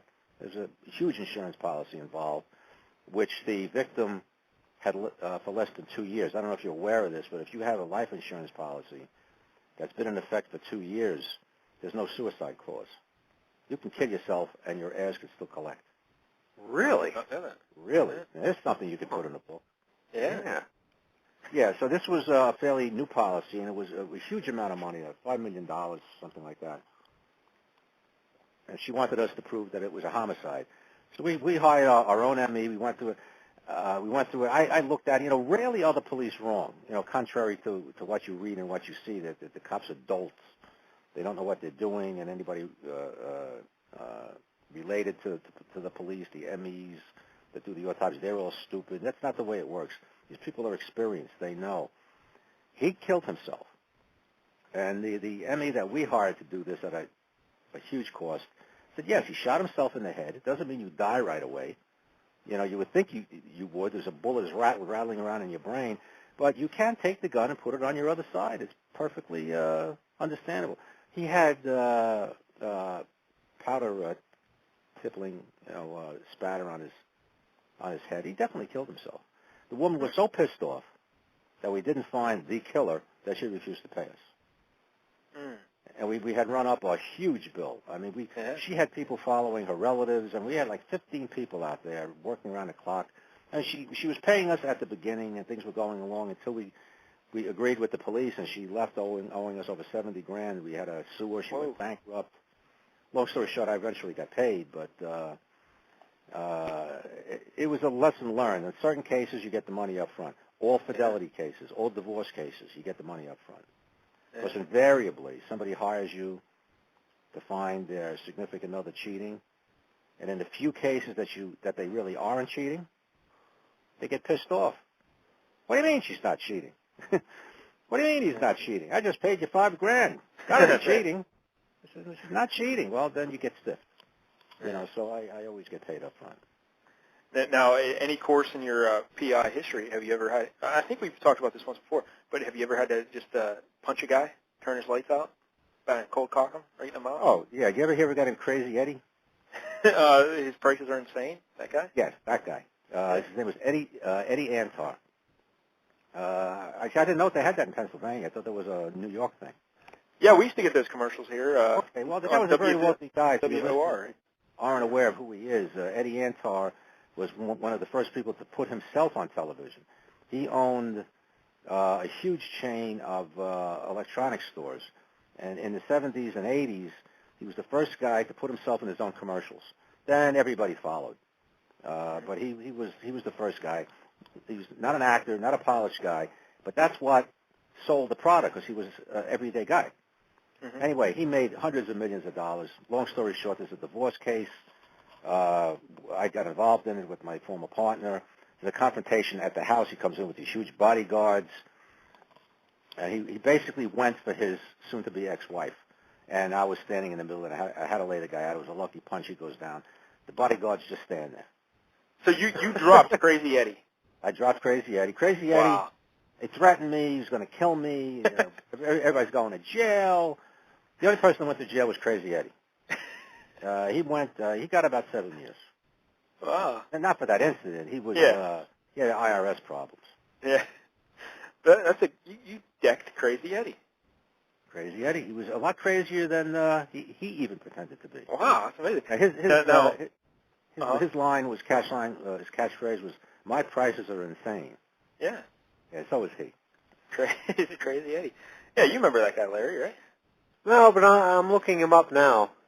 Yeah, he used to be on all, because we used to get like the local New York channels here for some reason, like WWOR or whatever. Yeah, and, I remember that. They had the Stern Show in there. Yeah, Crazy Eddie. Right, you're right. At night, Saturday nights. Yeah. Yeah, the Saturday Night Show. Yeah. Now, what about Femme Fatales? You ever run into any Femme Fatales? Oh, I had. Like I said, most of my clients are women. Oh yeah, lots. Yeah. Wow. A lot of celebrities. The only celebrity I can talk about is Yoko Ono. We got a Yoko Ono for 4 years. Yeah, you told us that. She's good people, Yeah, right? because that's well known. I was in the press with her a lot. But other people, private stuff. Interesting work. There, New York. Here, not so much. Yeah. Truthfully, though, this has been my very best year. I've got a very good client. If I only worked for him, I'd never have to work again.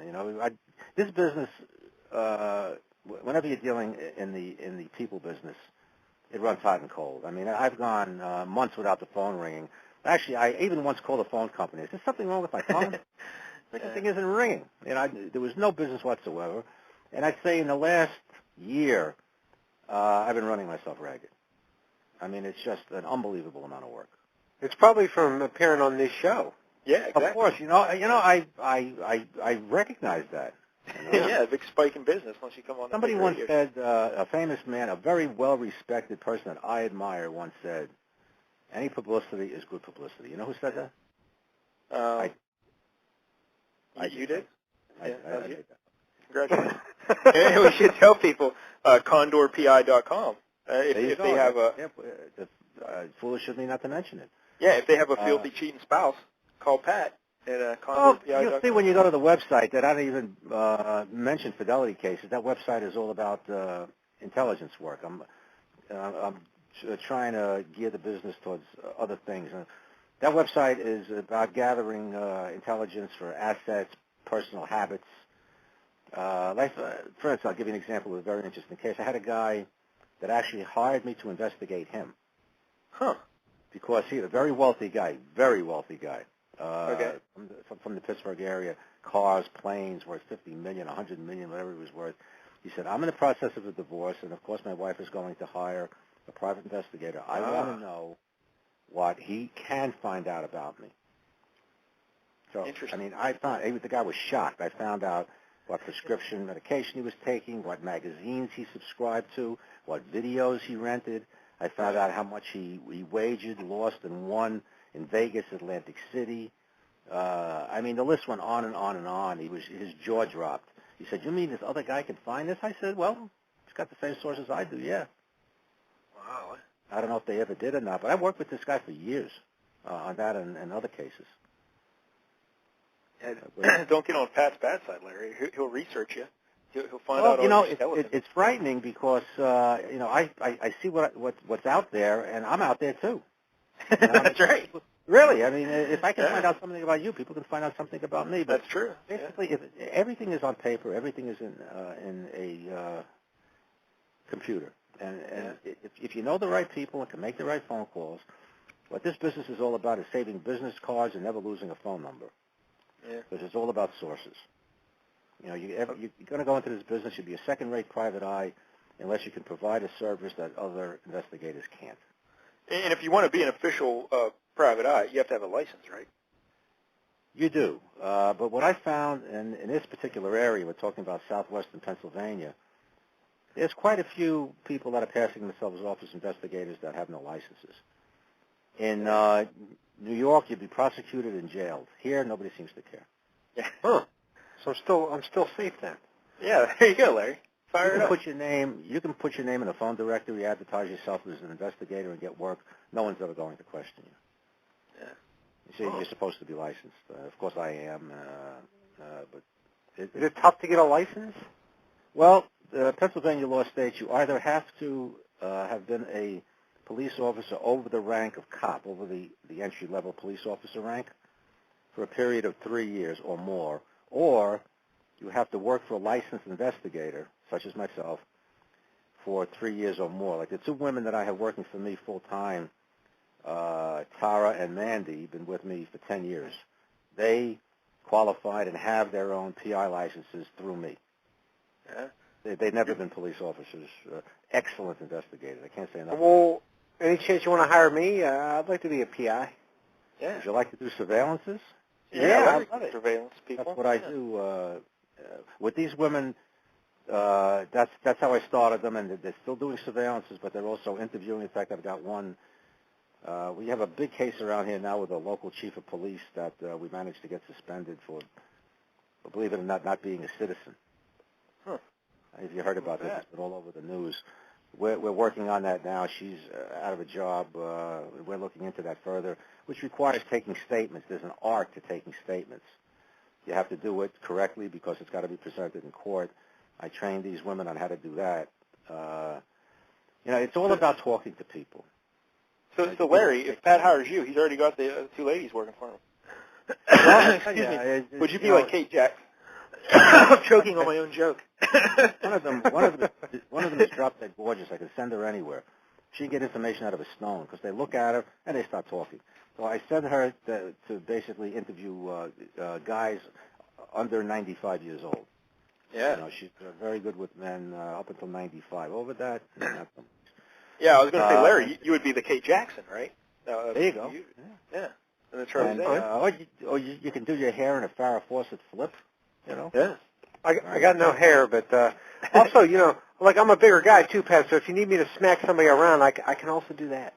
Yes, smack Mike around. Sometimes he turns. Yeah. Oh, he's so small. So yeah, Larry's a big strapping fella. He could be your. Oh, really? All right. Well, I hire people. I've got a lot of part-timers. These two women basically work for me full-time. But I hire the other people based on physical appearance. But you've got to match the investigator to the job. I got one woman, she's a grandmother who works for me.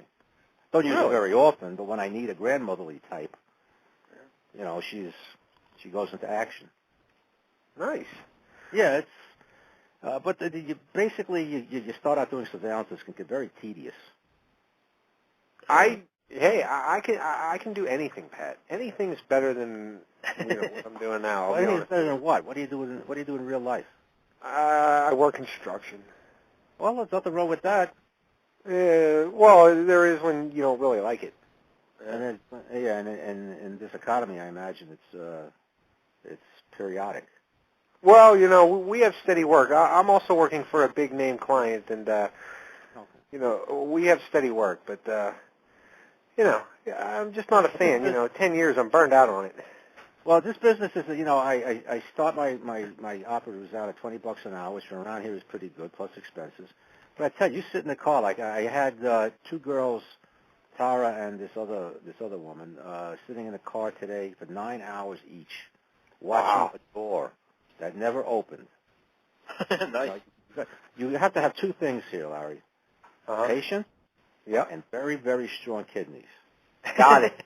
Okay, it's I don't ask these girls what they do, where they go, because it amazes me. They're sitting in the car for, what do you, a guy, you pee in a bottle and you're good to go. But you have to improvise in this. They get stopped by cops all the time. What are you doing sitting here? They're very good with talk. They can talk to anybody, and that's what you look for in this business. Because eventually you wind up doing other things besides surveillances. Or you don't do anything at all when the phone doesn't ring. Yeah, that's true, too. And if you get really good at it, Larry, you can go down as one of the top 11 detectives in fiction, right? Well, before you segue into that, Mike, though, you can at least vouch for me that nobody sits around better than I do. Oh, no, he's like a rock. Sitting around is an art, but I tell you, if you do it in this business, always have a clipboard. See, so when your clients come in, they think you're working. Yeah. Okay. Fair enough. Yeah. But you sit Larry down on the couch and you put a sack of potatoes next to him, I defy you to tell the difference. Well, I could Hey. because I am a detective. Yeah, that's right. Yeah, I would look know. at that. There's a Now, I Larry's don't on know the if left. No, excuse me, Larry's on the right. I'll yeah, get that. that's right. Now, I don't know if we have enough time to go through the whole top 11. So maybe we'll just I'll just name some famous detectives, and you can give me your comments, Pat, because you know a lot more than I do about the detective fiction and whatnot. But well, maybe we'll just run through them real quick. Number 11, I just put Hercule Poirot to represent Agatha Christie. Well, surprisingly enough, I'm a big Agatha Christie fan. I think she was a fantastic writer. In fact, I still watch the Poirot series when it's on Mystery on PBS. David Suchet, who plays Poirot. I think, guys, have you ever seen it? No. The guy is Poirot. I mean, this guy is he can do anything. Poirot was a prissy, dainty, private consultant. One of the top, definitely I'd like to see who the other 10 are you chose, but yeah, he was a very unique character in crime fiction. Came in what is known as the golden age of crime fiction, which is in the 1920s. Yeah, he appeared in 33 novels and 51 short stories from 1920 to 1975. 1920, there was a book called The Murder of Roger Ackroyd. That was the first book. Yeah. And his last book, Agatha Christie, finished them off in a book called The Final Curtain. And probably the most famous Poirot mysteries, Murder on the Orient Express and Death on the In fact, Nile. it was on a couple of weeks ago. I videoed it to watch it. I know the story. Yeah. It's just seeing how he does it. Yeah. But, Everybody did. I'm very familiar with it. Yeah. Agatha Christie is the best-selling author of all time, apparently. I know. She sold billions of books. Yeah, and there's a nice little mystery about Agatha Christie, too, when she disappeared I in know, she vanished. 1926. Yeah, for 11 days. She was a missing person for a while. Yeah. And And why do they you think she did that? Well, the theory is that she was just trying to get back at her husband who was having an affair, and she just did it to draw attention to the fact that he was having an affair. And did you think she was drawing attention to the fact that she's an author? Yeah, that's true. I mean, well. she became a player on the world stage when she vanished. Yeah. Very smart lady. Very smart. Yeah, looking at that. Now, number 10, I got Charlie Chan. Charlie Chan is. I'm a big fan of Charlie Chan. Oh, I've watched all the movies from when I was a kid. I think there was 56 movies. Yeah, there's a lot. Yeah, there wasn't one Asian actor that ever played Charlie Chan in the movies. Yeah, that's right. The 1930s, Swedish actor Warner Oland. Warner Oland was a Swedish actor. He was a drunk. Yep. He never finished out the series. He was in the middle of a scene. His liver exploded or something, and he had some issues. They went to a guy named Warner Oland, who basically got the bottle passed to him, and he had problems with alcohol. But I'd say I still watch the series. I still read the books. In fact, I just reread the Chinese Parrot. They reissued all the Charlie Chan books. Yeah, he was in 6 novels from 1925 to 1932, and he was created by Earl Biggers, and Charlie Chan was a Honolulu police detective. And surprisingly enough, though, Charlie Chan does not figure very much in his own books. That's right. The first one, The House Without a Key, which I haven't read, 1925, apparently he was just like a supporting character, basically. He wasn't even comes in when the book is almost finished, and even in the Chinese Parrot, in all the books, he's not the major characters. But basically, these books are noir romances. Mm-hmm. You have to really get into them. I mean, I've read them and reread them. An excellent series. There's a book that just came out last month by a Chinese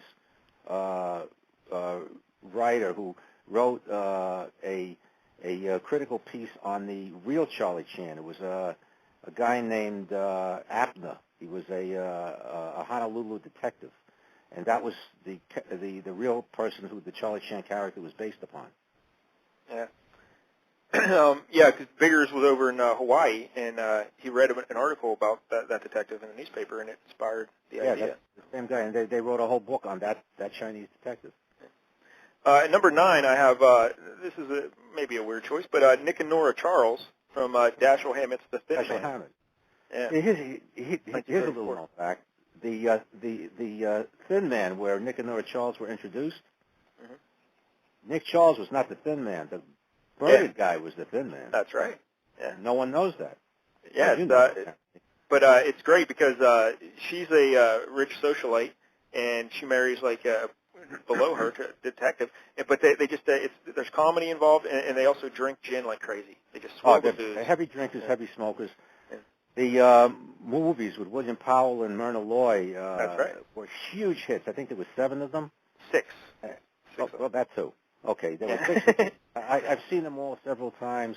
You know, I know the genre backwards and frontwards. I can't tell you where my car is parked, but That's right. I know the genre. And yeah, great choice. Great characters.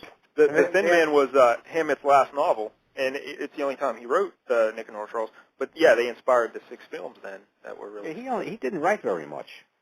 Yeah, he was busy. I mean, for a guy that went down in history as the father of the hard-boiled mystery, he only wrote like 6 books.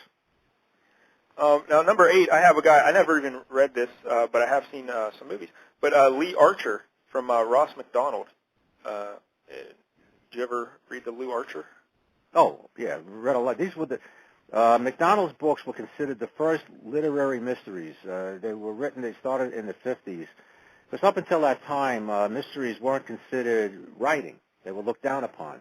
Lou Archer was the first. The Lou Archer books were considered literary works. Have you've never read them? Never read them.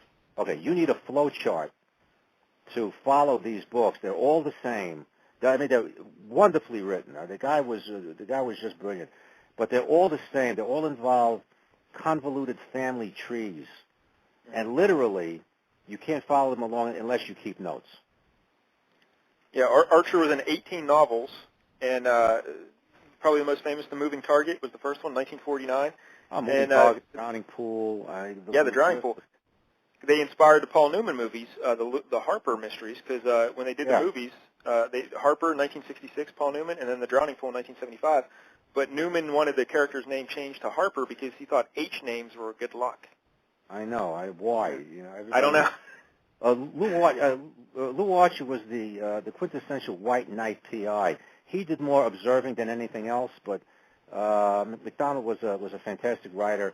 His last book in the Archer series was The Blue Hammer, and he was just in the beginnings of Alzheimer's disease when he wrote that, and that was his last book, and that was the end of him. He died in the 70s sometime. Number 7, I have one of my personal favorites, Father Brown, from G.K. Chesterton. G.K. Chesterton. Yeah, he was just a little English priest, and he'd go around solving mysteries because of his keen insight into human nature and the soul of man. Could not get into those books. Yeah, he appeared in 52 short stories. The first one was The Blue Cross in 1910. I just love it because Chesterton's just a great writer. I tried very hard, believe me, and it just if I'm ever having trouble sleeping, I open up a Father Brown story and I'm out in 10 minutes. He has a very rich prose, but I love it. And also a great character, Flambeau, the master criminal, who eventually becomes a detective thanks to Father Brown. But I like the Father Brown. And number 6, this one will be up your alley, Pat, Ellery Queen. Ellery Queen, probably my favorite detective of all time. Ellery Queen was written by Ellery Queen, which was co-authored by 2 cousins, Alfred Dene, and I forget the other guy's name. But I still read them. I read them over and over again. This is true detection. The fascinating books, they take place in Manhattan. And right near the end of the book, they have something called Queen's Challenge to the Reader. During the book, all the clues are exposed during the course of the novel. And you know everything that Ellery Queen knows. And he's challenging you to guess who the killer is. It's a fascinating writing. He wrote the first serial killer book. I don't know if you're aware of that. Oh, I didn't know that. Called A Cat of Many Tales. The only book I've read 3 times in my whole life. Oh. It's the first serial killer book about somebody who strangles people, once again, in Manhattan. Ellery Queen worked with his father, Inspector Richard Queen. Yeah. A year doesn't go by when I don't reread an old Queen. The newer ones from the 50s on, he had to start to kowtow to the current trend of a little hard-boiled, throw some love interest in there. The older ones during the golden age of crime writings were pure detection. Yeah, I believe the first one was the Roman Hat Mystery in 1929. And followed by the Siamese Twin Mystery. And the novels continued for 42 years. French Powder Mystery. Like I say, I can tell you anything you want to know about the genre, but I'm going to look for my car in the morning. It's out there somewhere. At number 5, I got Nero Wolfe. Rex Another Powell. one of my favorites. Yeah. Probably his most famous book was Fair to Lance, 1934. 33 novels, 39 short stories from 1934 to 1974. Well, he started something. You know, you want to be a successful writer, of course you have to know how to write. That always helps. And but when it comes to mysteries, there's only 7 plots, and you just have to rework them the way, you got to put a different spin on it. And what Nero Wolfe is, he was the first guy to have this type of character. Basically, Wolfe, who he described as a quarter of a ton, which these days is not that heavy. Yeah. And he had an assistant, Archie Goodwin, who went out and basically solved the crimes or brought in the evidence, and Wolfe, who never left his townhouse on West 35th Street. Wolfe was always on his roof cultivating his orchids. He had a live-in cook. But it wasn't Victorian. This was in the 30s, 40s, 50s. I believe it went to the 70s. The final book was written way before Rex Stout died, to be released after his death. It was called The Final Problem, I believe. A Stranger Knocks, I think was the name of it. And Wolfe doesn't die, it just ends the series. But also, very good choice. Yeah, I love the old radio shows, Nero Wolfe radio shows. Sidney Greenstreet. I still have them. I have them. Nero Wolfe, yeah. My uncle just sent me a bunch of old detective shows on CDs, like Jack Webb playing Jimmy Regan, or Jeff John Regan. Jeff Regan, yeah. And he works for this guy named Lion. He calls himself the Lion's Eye. The Lion's Eye, yeah. But Larry, you'd like Nero Wolfe because he loves beer. He's a beer aficionado.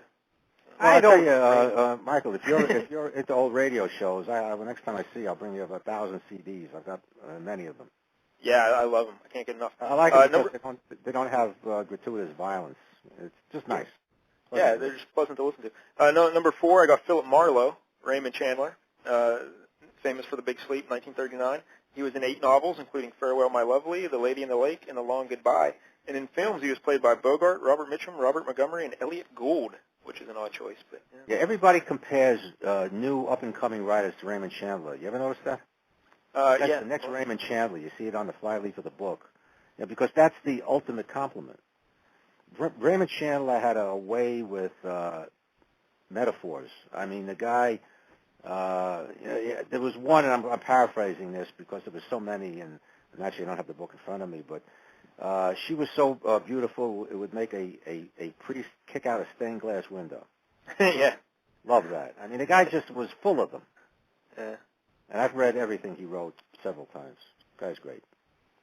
Number 3, we got Sam Spade, who was really only in 1 novel, The Maltese Falcon, 1930, from Dashiell Hammett. But he was in 3 short stories after that. But really, his whole persona was just that one book. Well, what made him was the movie with Humphrey Bogart. Yeah. Which, by the way, at the time was the 3rd remake of that movie. Yes. Yeah.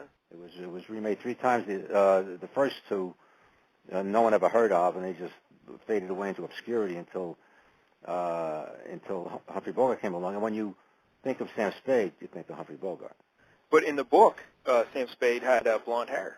You know? Oh, did he? I didn't see. It's something I don't know. Yeah. I would be ashamed of myself. I should be up on this stuff. But Spade's like the tough talking, private eye. But he's got his own moral code, and it's. Well, that's what Dashiell Hammett was famous for. Yeah. Number 2, I got Sherlock Holmes. Number 2. I thought he'd be number 1 in your book. But number 2. Sherlock Holmes, 4 books, 56 short stories. Yep. Read them all. I'm still reading them. What's your favorite short story? Any jump out at you that you always point to? Speckled Band, probably. Yeah. It was one of the first ones I read as a kid, and it scared the hell out of me. Well, my big 3 short stories would be The Speckled Band, The Final Problem, when he gets Moriarty there and he died, you think he's dead, and The Red-Headed League I always loved. Yeah, I mean, they're just so good. The PBS series with Jeremy Brett, you watch those? Yeah, I've seen a few of those. I have an old collection of Sherlock Holmes DVDs from like the 1950s.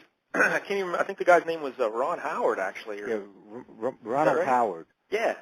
And those were good. Yeah, there was a half-hour television series. Here's trivia for you. Ronald Howard's brother was Leslie Howard, a famous Academy Award-winning actor, was killed during World War II. His plane crashed in the Channel. But yeah, I've seen all those. I'm a big Sherlock Holmes guy. This is one of the reasons I enjoyed your book so much. Ah, thank you. And number one on my list is the guy who started it all, C. Auguste Dupin from Edgar Allan Poe. The 3 short stories, The Murders in the Rue Morgue, Mr. and Marie Roget, and The Purloined Letter. Because basically, Doyle just stole everything from Poe. There's no getting around it. Well, somebody's got to start, and writers steal. That's what we do. Some of us do it subconsciously, others do it overtly. Perfect example is the current craze of vampire books. I mean, there's a book out now. I don't know if you've heard of this, Mike. Abraham Lincoln is a vampire. I did not know that. Oh, no, it's out. It's selling very well. I mean, they're reaching into every nook and cranny they can. Abraham Lincoln is a vampire. And, I mean, I heard I didn't want to even look any further. But, everybody's stealing the vampire thing, and somebody will steal something else. So if you put a new spin on somebody else's idea, I think it's okay. Yeah, Doyle didn't come up with anything original with Holmes, but he just found a way to like mass market it better, Yeah, and the way he described the city of London itself, he makes it a character. Well, the Sherlock Holmes was based on a real guy named Dr. Bell, who Arthur Conan Doyle went to school with when he was a kid. So how much is based on what somebody else wrote? I'm sure there's a portion of it, but a lot of it was original. His idiosyncrasies, the cocaine use, and it's just a wonderful series that I still read, and it's just great. But Poe's the reason I started writing the mysteries because of Poe, so he's to blame for that. But I know we don't have much time, but let me ask you about your second book. How you coming with it? It's going good. It's based in the world of cricket. And Oh, really? Yeah. How far are you into it? About a third. Good. You better hurry up. Yeah. Well. No, I'm serious. So if Frank sells that, the good news and the bad news is, wow, he sold my book. The bad news is you better have a second one. Yeah. So I'll try and get cracking. I'm very busy. I'll see. But well, busy is good. Yeah. I got this magazine. Nothing better than a busy writer, Yeah. Except maybe too busy. Well, we should have saved more time to talk the books. We're out of time. The show flew by because I love hearing you talk about the books and the detectives and whatnot. But once again, we got to tell people condorpi.com if they need the PI help, or pi-scribe.com is your writing page. You can go find you there. Excellent. Thank you very much for mentioning that. And Larry, once again, I'm sorry I overlooked you. Well, I know I didn't because I just didn't get it. Well, I just checked and it says pending approval or something. It says. Okay, well, if it's pending, it's got to be on my page. Yeah. In fact, there's been other listeners that have friended me from Facebook because of the show. Yeah, there you go. Yeah, hey, any publicity, That's right. Okay, right, guys, Pat, thank you very much for having me. Thank you so much. Anytime. Yeah, we'll come up with some sort of thing, like an investigative report next time about some famous crime. Whatever, just rapping back and forth. I enjoy it, and I thank you very much for thinking of me. All right, Pat, thanks, buddy. Appreciate the time. Have a good night, guys. All right, Pat. Okay, Pat bye-bye. Picciarelli. Bye. How about that, Pat, Larry? He knows everybody. He punches out Crazy Eddie. Yeah, just slaps him in the chops. Yeah. Just take that, Crazy Eddie. I'll tell you right now, if I ever knocked out Crazy Eddie, that's it. I'm done. I'm like, everyone else kiss my ass. I'm done. I'm not doing anything else. Huh. That's all I'm doing in life. I'm hanging my hat on that. If you ever knocked anybody out, I think you should just take it out to that point. You're very small, Mike. Small. I'm very thin. I've got hollow bones like a bird. Yeah. All right, Larry, we got to thank Pat Picciarelli, again, pi-scribe.com and condorpi.com, and track him down on the Facebook and be his friend. And thank the Ed. Yeah, thank the Ed for telling his PI stories. Yeah. And next week we'll be back with some sort of nonsense. I don't know, maybe I'll try and book a guest. I don't know. It's almost hockey season, Larry. We got to start talking hockey. I don't know. You're breaking up. I can barely hear you at this point. Maybe I'll get a hockey guest. Oh, come on. And maybe Cousin Brandon. Oh, good God. Yeah. Why don't you just kill me now? Christ. Hockey and Brandon in the same show? Really? Yeah, it'll be great. Ay. All right. Go by Honest John Churchfield. Yeah, who, of course, is the best fictional detective on the show. Yeah, how come Columbo wasn't on your list? And where the hell was Sipowicz? Well, I was just doing more literary, book detectives and whatnot. All right. I'll let it slide once. All right. All right, but yeah, like I said, go buy Honest John Churchfield because the novel's coming, and then the second novel's coming, so you're going to be lost. Yeah. You're going to be lost, like The Shield. You got to start at the beginning, otherwise you have no idea what's going on. And I don't know. That's it.